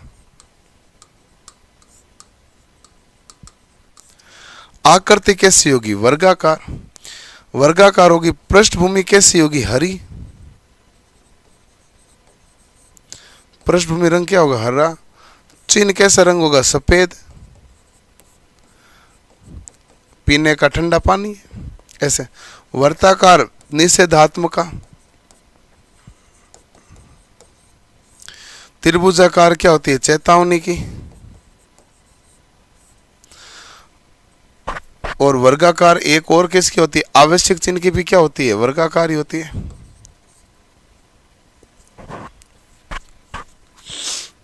क्लियर है?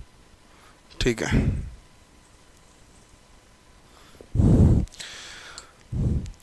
अगला है, बच्चा कह रहा है सर मैंने सारी क्लासें देख ली, अब आगे का मार्गदर्शन करो। यही कर रहा हूं मैं, आगे का मार्गदर्शन नहीं चल रहा, बढ़िया तरीके से आप पढ़ते जाओ। दिया हुआ चित्र निम्नलिखित में से किसका चिन्ह है? ये देखो, फ्यूज का चिन्ह है? नहीं, अरे फ्यूज तो सिंबल ही ऐसा होता है। यहां कैसा कर दूं? टेंटन है, ये लो। फॉल्ट का, विद्युत झटके का खतरा है भाई। ये किसका खतरा होता है? ये हमारे पास विद्युत झटके के खतरे को इंगित करता है। किसको इंगित करेगा? विद्युत झटके के खतरे को। अब नीचे दिए गए संकेत की पहचान कर। विद्युत खतरे वाली चीजों को न छुए, यही कह रहा है। आगे सांप, ये सांप दिख रहा है, छुए नहीं, गलत है रे। बिजली के तार न तोड़े, इस क्षेत्र में तार संयोजित न करें, ये क्या होगा? पहले ही होगा क्या? विद्युत खतरे वाली चीजों को न छुएं, झटका लगेगा। करेक्ट ऑप्शन कौन सा है? बिजली के तार ने तोड़े, तोड़े नहीं, छुए नहीं। तोड़ना तुम छोड़ो, तोड़ेगा तो हाथ लगा कौन तोड़ेगा। चलो भाई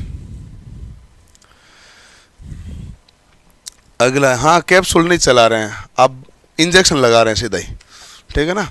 तो ये इंजेक्शन क्लास है।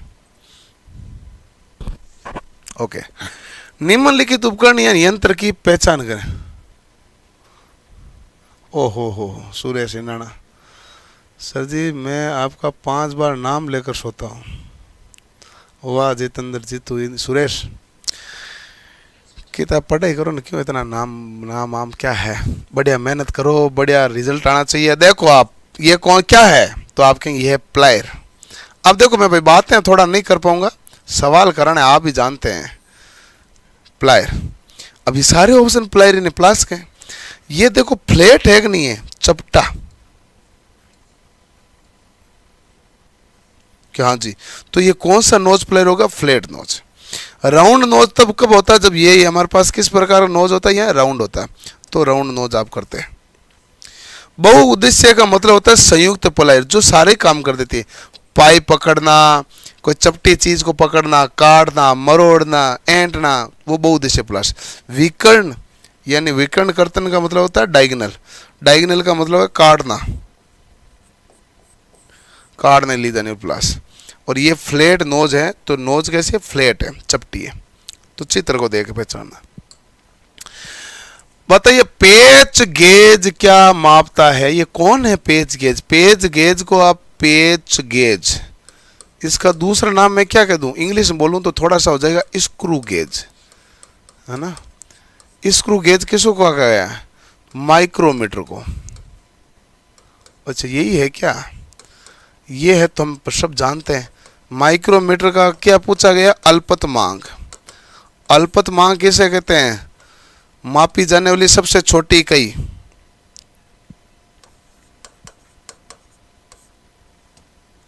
मापा जा सकने वाला सबसे छोटा माप। मापा जा सकने वाला सबसे छोटा माप हमारे पास क्या कहलाएगा भाई? लिस्ट काउंट कहलाएगा, अल्पतमांक। अल्पतमांक को इंग्लिश में क्या कहते हैं? तो अब देखो स्पीड पकड़ लो, लिस्ट काउंट। और कितना होता है? 0.01 mm है। यदि यही इंच में देगा तो क्या लिखोगे? 0.001 क्या हो जाएगा? इंच हो जाएगा। अब आपको यहाँ पर क्या 0.01 सेंटीमीटर गलत है। 0.01 mm की बहुत छोटी वस्तुओं का आयाम बिल्कुल सही है। करेक्ट ऑप्शन कौन सा है? तो बी ऑप्शन आपका करेक्ट हो गया। क्लियर है? चलो अगला हमारे पास कौन सा है? तो आप कहेंगे 42 नंबर सवाल है। वायर और केबल को काटने और पकड़ने के लिए कौन सा साधन प्रयोग होता है? स्क्रू ड्राइवर, यानी कि ये तो होता है पेचकस। पेचकस तो होता है स्क्रू को कसने के लिए, स्क्रू को कसने के लिए। तो ये तो काटने वाड़ने वाला है नहीं। स्ट्रिपर है तारों को छिलना, तारों को छिलना, तारों को छिलना क्या होगा? स्ट्रिपर। वायर और केबल को काटना और पकड़ना क्या होगा? पकड़। पकड़ क्या कहलाएगी? प्लायर। प्लायर्स यानी कि प्लास। प्लास को हम क्या कहते हैं? पकड़ कहते हैं। चाकू से हम कोई मर्डर नहीं करवाएंगे, न तारों को छिलेंगे। 20 डिग्री के कोण पर तारों को छिल सकते हैं। चाकू से कितने डिग्री कोण पर छिला जाता है तारों को? 20 डिग्री कोण पर। तारों को छिलने के लिए भी काम में ले सकते हैं। अगला प्रश्न है हमारे पास 43 नंबर सवाल। एक फाइलिंग टूल किससे निर्मित होता है? आपको क्या बताना है? Filing tool. फाइलिंग टूल का मतलब हो गया रेती। फाइलिंग टूल का मतलब रेती। रेती किससे बनी होती है? तो आप कहेंगे मृदु इस्पात से। जो रेती है एक अदम रेती है, एक अदम रेती होती है। जो अधिकतर यूज कौन सी रेती को किया जाता है? अधिकतर उपयोग या सामान्य उपयोग में कौन से काम लेते हैं? सामान्य उपयोग में, सामान्यतः इसी को काम लेते हैं। यदि आपको रफ चाहिए, रफ कार्य है, तो आप क्या कहेंगे? सिंगल कट रेती। स्मूथ कार्य करना है तो कैसी रेती होगी भाई? Double cut. तो हमारे पास रेती कैसी होगी? डबल कट रेती होगी। स्मूथ कार्य करने के लिए डबल कट रेती होगी। ठीक है।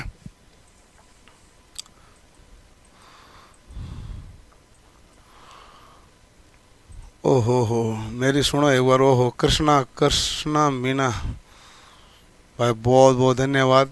बट पढ़ाई करते रहो, मेहनत करो, आप निश्चित रूप से सफल होंगे। बस बड़े मेहनत करो, घर वालों का नाम करना है, ठीक है ना। चलो भाई, अगला सवाल है 44 नंबर सवाल। लोहा काटने की आर्य ने हेक्सा ब्लेड की लंबाई किस में मापी जाती है, ये आपसे पूछा है। हेक्सा ब्लेड में ये देखो, ये रही हमारे पास ब्लेड, ये मैं कहता हूं ये हेक्सा ब्लेड है।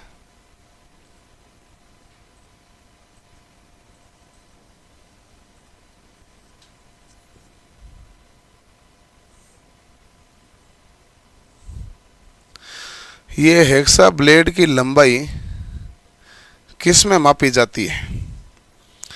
तो आप कहेंगे दो होल है, दोनों के मध्य की दूरी से, एक पिन होल के मध्य से दूसरे पिन होल के मध्य की दूरी। इसमें क्या होता है,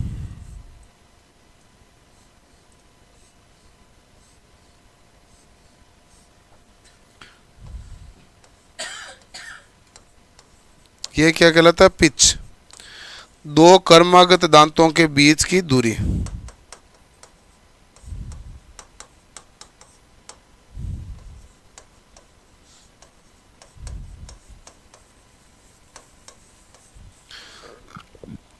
दो कर्मागत दांतों के बीच की दूरी क्या क्या कहलाएगी? तो आप कहेंगे दो कर्मागत दांतों के बीच की दूरी हमारे पास कहलाएगी पिच।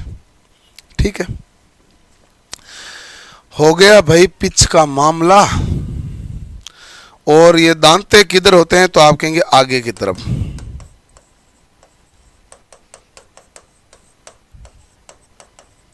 पाइप को और पीवीसी पाइप को और जो हमारे पास होता है ना ये धातु कंड्यूट पाइप, उनको काटने के लिए किसको काम लेंगे? हेक्सा ब्लेड को काम में लिया जाता है। आरी फ्रेम का आकार कैसा होता है? यू। ओहो, जो अब आरेख में दर्शाए गए उपकरण का नाम बताओ भाई।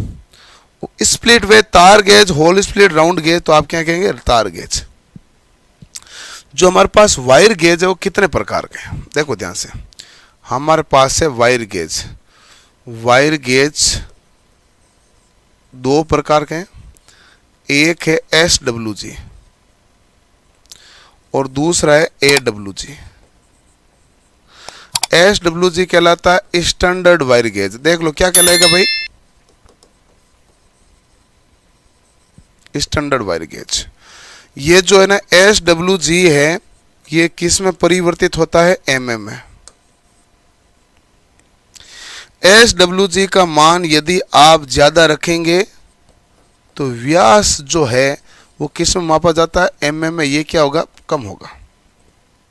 और SWG सामान्यतः कितने से कितने तक होते हैं भाई? 0 से 36।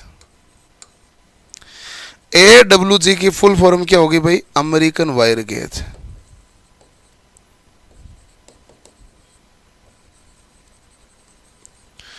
AWG को किस में परिवर्तित किया जाता है? तो आप कहेंगे माइल्स में, मिल्स में परिवर्तित किया जाता है। और हमारे पास 0 SWG का मान बताइए कितना है? तो आप कहेंगे 8.23 mm। एक SWG का मान कितना है? तो आप कह देंगे 7.64 mm। इसी प्रकार यदि आप आएंगे 36 SWG का मान कितना होता है? तो आप कहेंगे 0.193 mm। तो यानी कि जैसे जैसे SWG का मान बढ़ रहा है, ये मान क्या हो रहा है? व्यास में मान घट रहा है। व्यास में मान क्या हो रहा है? घट रहा है। क्लियर है? चलो अगला हमारे पास है 46 नंबर सवाल। किसका प्रयोग ठोस छेनी पर चोट करने और धातु प्लेटों को मोड़ने के लिए किया जाता है? किसका प्रयोग है ठोस छेनी पर चोट करने, धातु प्लेटों मोड़ने? Plum bomb. अरे प्लम बॉम्ब क्या होता है? साउल को कहते हैं। रे मैं ही सोचा ये है क्या साउल। साउल क्या होता है? ऊर्ध्वाधर दूरी में है ना, कोई चीज को ऊर्ध्वाधर स्थापित करते हैं तो मकान कमरा बनाते हैं तो वो रखते हैं ना साउल, वो क्या कहलाते हैं? साउल। एक के पोकर, लकड़ी में छोटा छिद्र है, लकड़ी में छोटा छिद्र करने के लिए किसको काम लिया जाता है? पोकर को। धातु की प्लेटों को मोड़ने के लिए, सीधा करने के लिए क्या काम लेंगे? मेलेट को। प्लायर क्या होता है? प्लास, ये होती है प्लास। अब दिए गए ऑप्शन में मुझे सी करना पड़ेगा। ठोस छेनी पर चोट मारने के लिए मैलेट का प्रयोग नहीं करते हैं। ठोस छेनी होती है नहीं, उसमें हथौड़ा प्रयोग करते हैं, और मैलेट होता है, हथौड़ा तो होता है लेकिन लकड़ी का हथौड़ा होता है।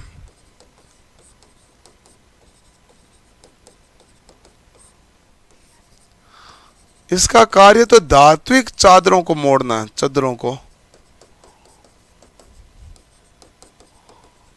मोड़ना है, कार्य वैसे ये है। चलो ओके। अगला, ड्रिल करते समय शीतलक यानी कूलेंट की आवश्यकता होती है, क्योंकि ड्रिल करते समय ड्रिल करोगे तो ड्रिल के आगे क्या लगा रहता है? बिट। जो बिट है वो बिट क्या हो जाएगा? गर्म हो जाएगा। बिट गर्म होता है तो आपको ये इसको ठंडा करना है, यानी बर्मा को ठंडा करने के लिए, जॉब को ठंडा, चिप्स बर्मा और जॉब दोनों को ठंडा रखने के लिए बताओ क्या काम करोगे? तो आप कहेंगे बर्मा और जॉब दोनों को ठंडा रखने के लिए आप क्या काम लेंगे? पानी काम लेंगे। बर्मा और जॉब दोनों को ठंडा करने के लिए इसका प्रयोग किया जाएगा। तो बर्मा और जॉब दोनों को ठंडा रखा जा सके, इसके लिए किसका प्रयोग किया जाएगा? तो आप कहेंगे इसके लिए हम प्रयोग करेंगे ड्रिल का। ठीक है जी। चलो अगला हमारे पास है 48 नंबर सवाल। धात्विक चादरों के किनारों को मोड़कर जोड़ने की क्रिया को क्या कहते हैं? धात्विक चादरों के किनारों को मोड़कर जोड़ने की क्रिया क्या कहलाएगी? सीमिंग। क्या कहलाएगी भाई? सीमिंग कहलाएगी। अगला है, बारिश के मौसम से जंग से बचने के औजारों पर क्या लगाओगे? पानी, दूध, सरसों का तेल नहीं, क्या लगाओगे? ग्रीस। ग्रीस या फिर आप क्या लगाओगे? Petroleum jelly. क्या लगाओगे? Petroleum jelly. इससे हम क्या करेंगे भाई? संक्षारण से बचना है। संक्षारण से बचने के लिए, संक्षारण से बचने के लिए हम क्या लगाते हैं भाई? इस प्रकार का पदार्थ का प्रयोग हम करते हैं। चलो अगला प्रश्न है हमारे पास, AWG संख्या चालक के आकार को दर्शाती है। ये संख्या के संबंध में क्या है?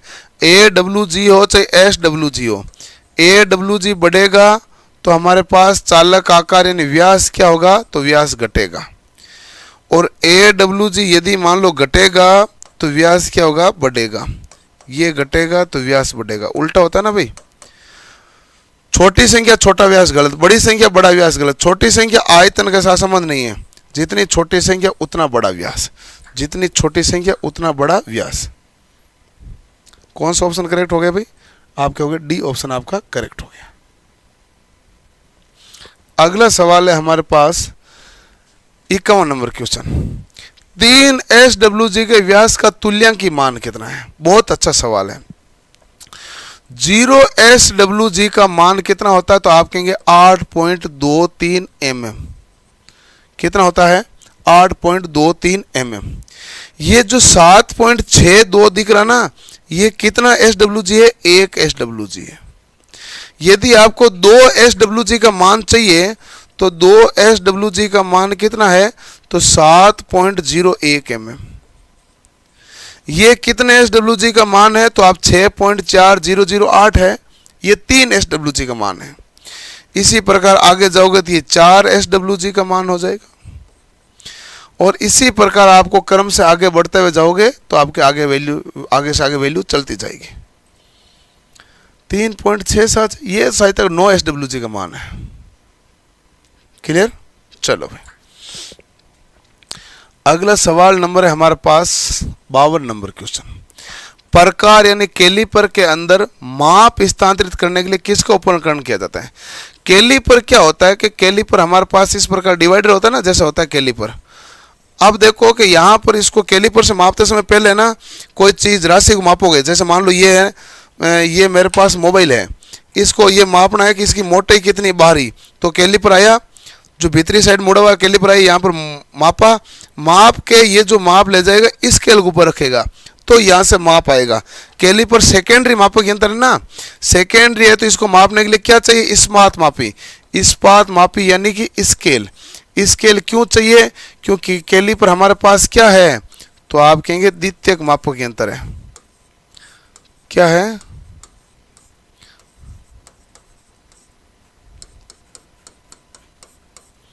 द्वितीयक मापक यंत्र है। कैलिपर हमारे पास क्या रहेगा? तो आप कहेंगे द्वितीयक मापक यंत्र रहेगा। क्लियर? चलो भाई, अगला देखो, नेक्स्ट। अगला हमारे पास है ट्राई स्क्वायर का प्रयोग कौन से कोण को सटीकता से मापने के लिए करते हैं? ट्राई स्क्वायर है 90 डिग्री कोण। यहां आप क्या कहेंगे? समतलता को जांचना है। समतलता को जांचना, समतलता को जांचना। और यहां फिर आप क्या करोगे? 90 डिग्री कोण पर किसका प्रयोग करोगे? तो आप कहेंगे ट्राई स्क्वायर को मापने का प्रयोग किया जाएगा। अगला है हमारे पास 54 नंबर, नियोन परिपथ परीक्षक, नियोन सर्किट टेस्टर इनमें से किसके लिए प्रयुक्त होता है और सस्ता एवं उपयोगी उपकरण है? तो भू संपर्क प्रतिरोध मापने के लिए, विद्युत प्रतिरोध की सत्यता जांचने के लिए, या विद्युत में होने या न होने को जांचने के लिए। बिल्कुल सही, ये बताता है कि भाई फेज टेस्टर है। ये नियोन टेस्टर क्या कहलाता है भाई? तो आप कहेंगे ये तो हमारे पास फेज टेस्टर कहलाता है। फेज टेस्टर, फेज टेस्टर ये देखता है कि यहाँ फेज है कि नहीं है। इसके अंदर लैंप कौन सा लगा होता है? तो आप कहेंगे नियोन लैंप लगा होता है। नियोन लैंप कितने वाट का है? 0.5 वाट का है। फेज टेस्टर कितने से कितने वोल्ट तक मापना चाहिए? 0 से 250 वोल्ट तक मापना चाहिए। और अधिक कंडीशन में कितना हो जाता है? 500 वोल्ट तक की कंडीशन हो जाती है। ठीक है फेज टेस्टर का। और क्या करें फेज टेस्टर का ना।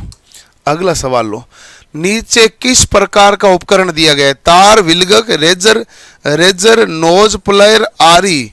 तो ये तार विगलक है, यानी इसको कहते हैं इंग्लिश में वायर स्ट्रिपर। स्ट्रिपर का मतलब है तार को छिलने वाला, तार को छिलना, इसलिए तार विलगक कहलाता है। ये क्या कहलाएगा? तार को छिलने वाला क्या कहलाएगा? तार विलगक कहलाएगा। अगला हमारे पास आ गया सवाल, निम्न में से हैमर का भाग कौन सा है? जैसे मान लो ये हमारे पास हैमर होता है ना, हथौड़ा,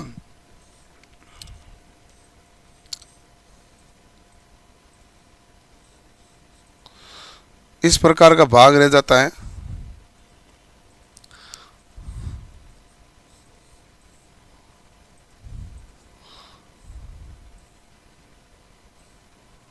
मैं मतलब ऐसे बना, आप समझ लीजिए कि मैं बहुत अच्छा हैमर बना रहा हूँ। इस प्रकार हैमर है। तो जो हैमर है ये हमारे पास क्या कहलाता है? आई होल। ये भाग क्या कहलाता है? चिक। ये क्या कहलाता है? फेस। और इसके आगे ऐसे हैंडल लगाओगे तो वो क्या कहलाएगा? हैंडल। सभी भाग होंगे भाई। क्या होंगे इसके? तो आप कहेंगे सभी भाग होंगे। अगला सवाल है, हाई स्पीड इस्पात में कार्बन की मात्रा कितनी होती है? 0.75 से 1% है भाई। ये ध्यान, 0.75 से कितना परसेंट है? 1% है। क्लियर है? चलो अगला सवाल है नेक्स्ट, ये कौन सा कट रहती है?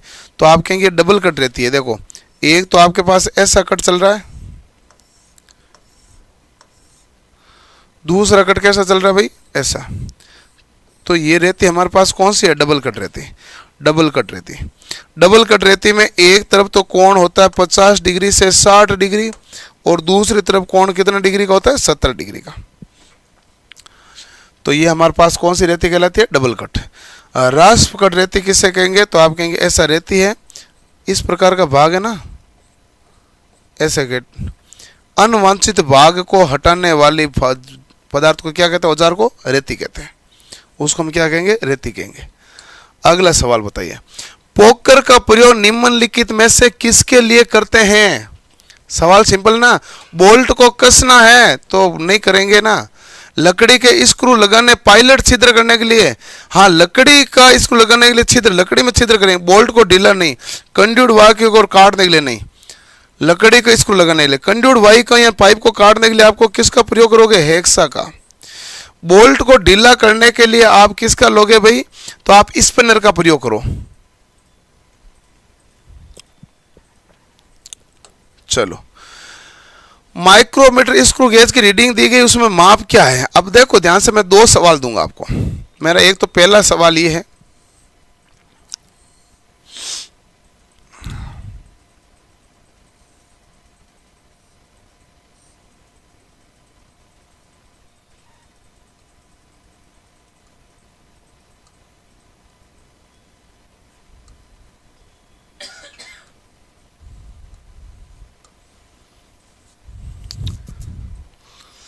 दूसरा सवाल ये है,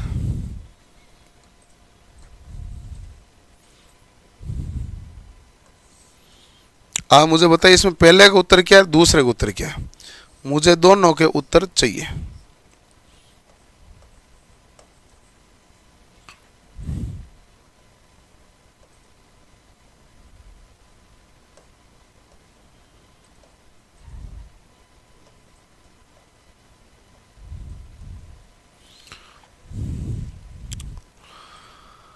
चलो भाई ठीक है, बटा फटाफट आंसर दे रहे हैं, किधर भी आए ऐसे आंसर दे दो। ये नहीं है, ये देखो, ये 2 प्लस क्या आएगा, 38 इंटू 0.01, तो 2.38 आएगा।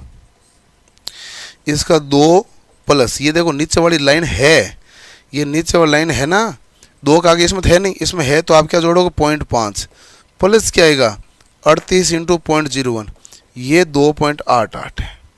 ये दोनों अलग अच्छे सवाल हो गए। तो बताइए ये हमारे पास किसका हो गया भाई, इसका, और ये इसका।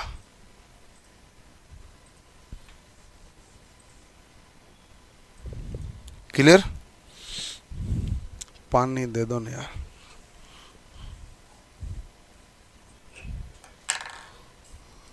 गर्मी तो है।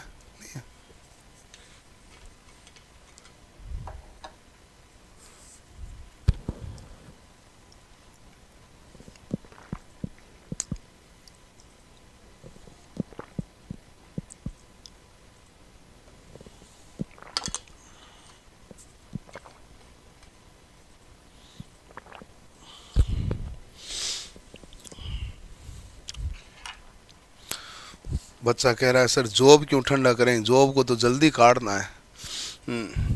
कभी वो पत्थर कटर की मशीन पर जाना, वहां देखना कि पत्थर काटते समय पानी क्यों गिराते हैं।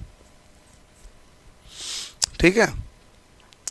और इस प्रकार की जहां भी आपको जॉब लग रही है तो आप बिल्ट से, आप पत्थर को तो काट रहे हो, ड्रिल कर रहे हो ना, वहां भी लोहे से तो पत्थर काट रहे हैं, तो जाके आप वो कारण पता करके आना एक बार।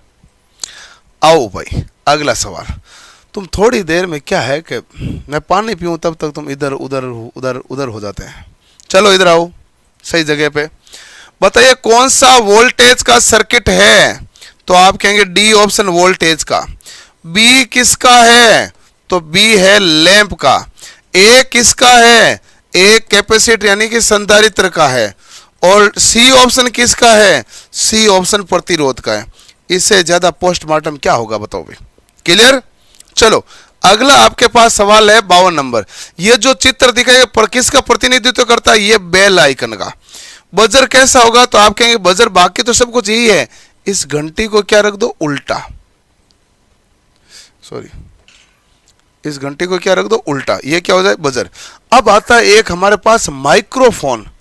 पूछे कि यदि जो हमारे पास माइक्रोफोन है उस माइक्रोफोन का सिंबल कैसा है।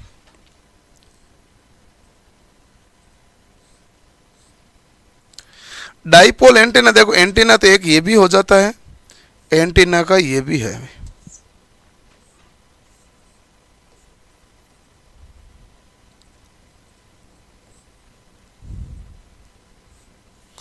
ये भी हमारे पास एंटीना का है, कोई टेंशन नहीं है, आराम से देखो। अगला सवाल है हमारे पास 63 नंबर सवाल। NEC के अनुसार चित्र में दिखाए गए प्रतीक क्या दर्शाता है। NEC के अनुसार चित्र में दिखाया गया प्रतीक है, वो प्रतीक हमारे पास क्या कहलाएगा। ये किसका है, एक संकेतक का है या समाक्षीय तार है या फ्यूज या ओवरहेड लाइन है। तो आपके ये तो है हमारे पास ओवरहेड लाइन का।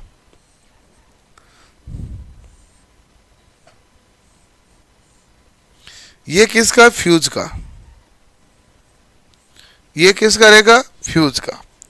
अब जैसे मान लो एक संकेतक है, संकेतक को आप इंडिकेटर लाइट भी कह सकते हैं। तो इंडिकेटर लाइट का कैसा होगा?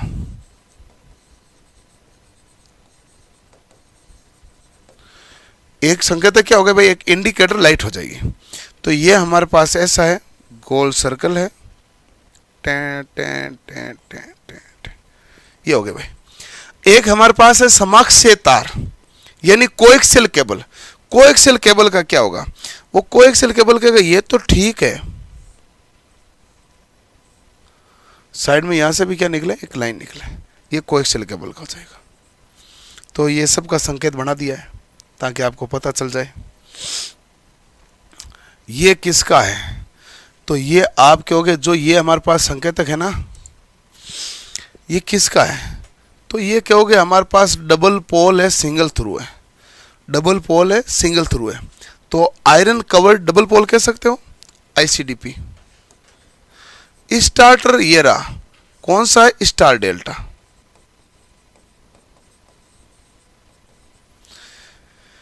ये हमारे पास क्या होता है? पीजो इलेक्ट्रिक प्रभाव होता है ना, पीजो इलेक्ट्रिक प्रभाव, तो वो है क्रिस्टलीय संरचना है।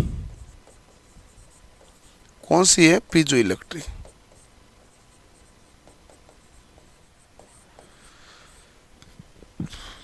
चलो भाई ठीक है।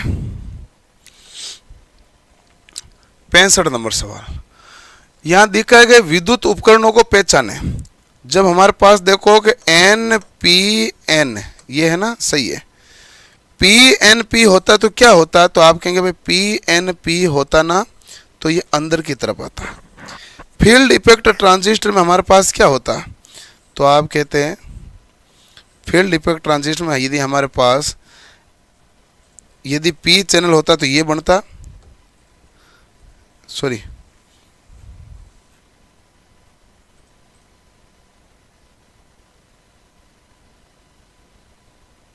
ये है पी चैनल का, और ये है हमारे पास एन चैनल का। यूनि जंक्शन ट्रांजिस्टर में क्या होते हैं?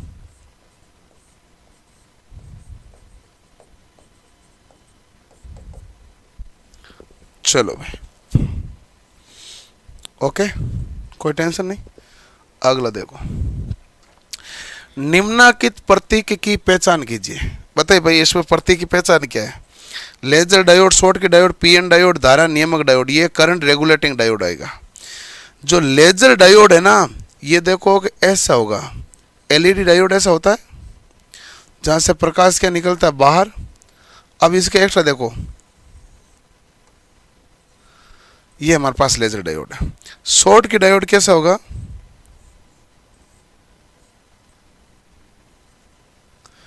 ये तो हमारे पास सिंपल डायोड है, तो क्या बनेगा? धारा नियामक डायोड बनेगा। नियत धारा डायोड कौन सा होगा भाई? नियत धारा डायोड,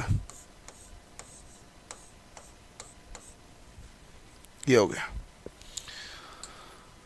अब बताओ ये क्या है? ये खतरनाक रसायन ले जा रहा है क्या? तो आप कहोगे नहीं नहीं, ये खतरनाक रसायन नहीं ले जा रहा है।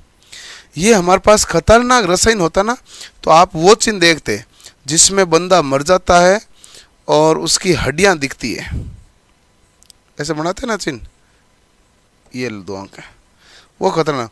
उच्च वोल्टेज का तो क्या होता है? ये होता है फिसलन वाली सतह।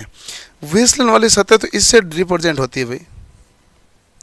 और ये फोर्ज लिफ्ट ट्रक है, सामान को उठाने वाली ट्रक है, तो क्या कहलाएगी? Forklift truck.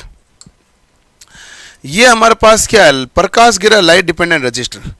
ये प्री सेट रजिस्टर का मतलब पहले से सेट इसका मान, ये रहा इसका चिन्ह, pre set register. PTC, PTC का मतलब ये हो गया प्लस का टी। एनटीसी माइनस का टी। और वोल्टेज डिपेंडेंट रजिस्टर यानी कि वीडीआर,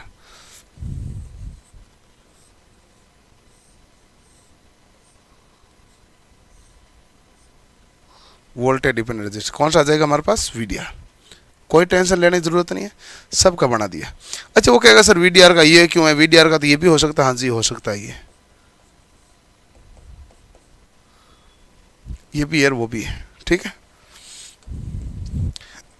ये कौन सा लैंप है, ट्रांसफॉर्मर वाला लैंप। ऑक्सीलेटरी लैंप कौन सा आएगा, डेट, ये उसमें। नियॉन लैंप कैसा होता है, इसके बारे में ज़्यादा आइडिया है नहीं। ये लो नियॉन लैंप, चमकदार संकेतक।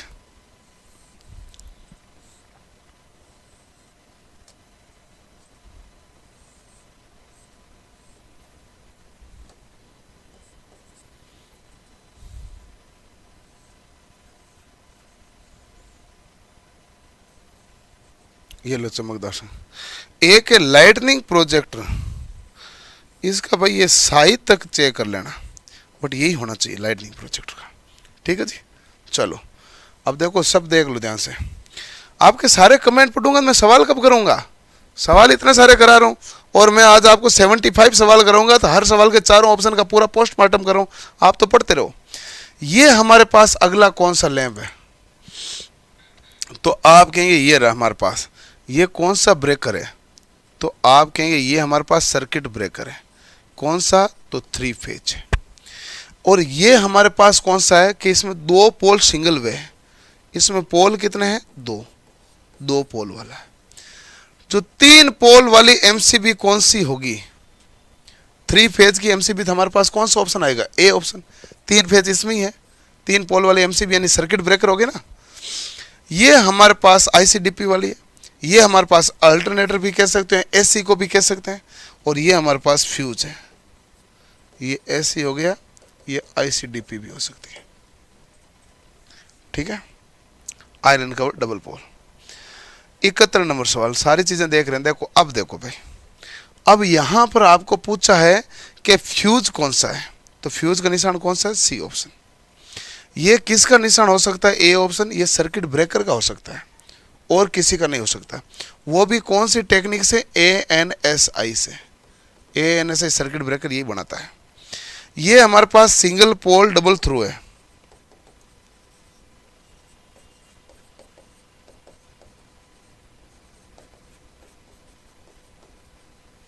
डबल थ्रू है, क्लियर है। तो ये सिंगल पोल डबल थ्रू हो गया। अगला देखो, ये रियोस्टेट परिवर्तित मान यही हो रहा है। ये हमारे पास क्या, वोल्टेज डिपेंडेंट रजिस्टर। ये हमारे पास क्या है, इनकैंडिसेंट लैंप। इनकैंडिसेंट है ना, या उद्दीप्त कह दूं। ये नोड कनेक्टेड तार है, तार में जॉइंट नहीं हुआ है, नोड कनेक्टेड है, और ये सिंगल पोल है। ये सिंगल वे कह दो, ये सिंगल पोल कह दो, ये सिंगल वे कह दो। अगला है, ये क्या है, पंखे का, तो ये होता है हीटर से ही निकलेगी गर्म हवा। ब्लोअर फैन जो होता है वो हमारे पास क्या होता है, हीटर के साथ में लगा दिया फैन जो उच्च दाब के साथ जाता है, ब्लोअर है, तो वो ब्लोअर का हो जाएगा। ये क्या करेगा, डीसी को ऐसे बदलेगा, डीसी को ऐसे बदलेगा यूपीएस। परिशोधक यानी रेक्टिफायर है। ये तो AC टू DC है। ये हमारे पास क्या है, कन्वर्टर है। ये भी क्या है, AC टू DC है। तो हमारे पास क्या कहलाएगा, ये यूपीएस कहलाएगा। डीसी इनपुट से हमारे पास आउटपुट कौन सा आ जाएगा, AC। अगला सवाल लो, नेक्स्ट। शंट फील्ड वाइंडिंग कौन सी है। अब ये बड़ा सावधानी वाला, ध्यान से देखना भाई। ये हमारे पास वाइंडिंग कौन सी है, सीरीज। D1 D2 वाइंडिंग कौन सी लिखी होगी, तो आप कहेंगे सीरीज। E1 E2 कौन सी हो जाएगी, शंट, क्योंकि E1 और E2 है। D1 D2 कौन सी हो जाएगी, सीरीज। यदि मान लो इस प्रकार से आप करते और यहाँ A1 A2 होता, तो कौन सी होती है, आर्मेचर। और इस प्रकार से यदि आप करते और C1 C2 होता, को कंपनसेंडिंग। कौन सी वाइंडिंग हो जाएगी, कंपनसेंडिंग। तो ये आर्मेचर का ही प्रतीक है वैसे ये, और नीचे वाला कौन सा है, रजिस्टर का प्रतीक है। तो ये आज हमने सवाल किए हैं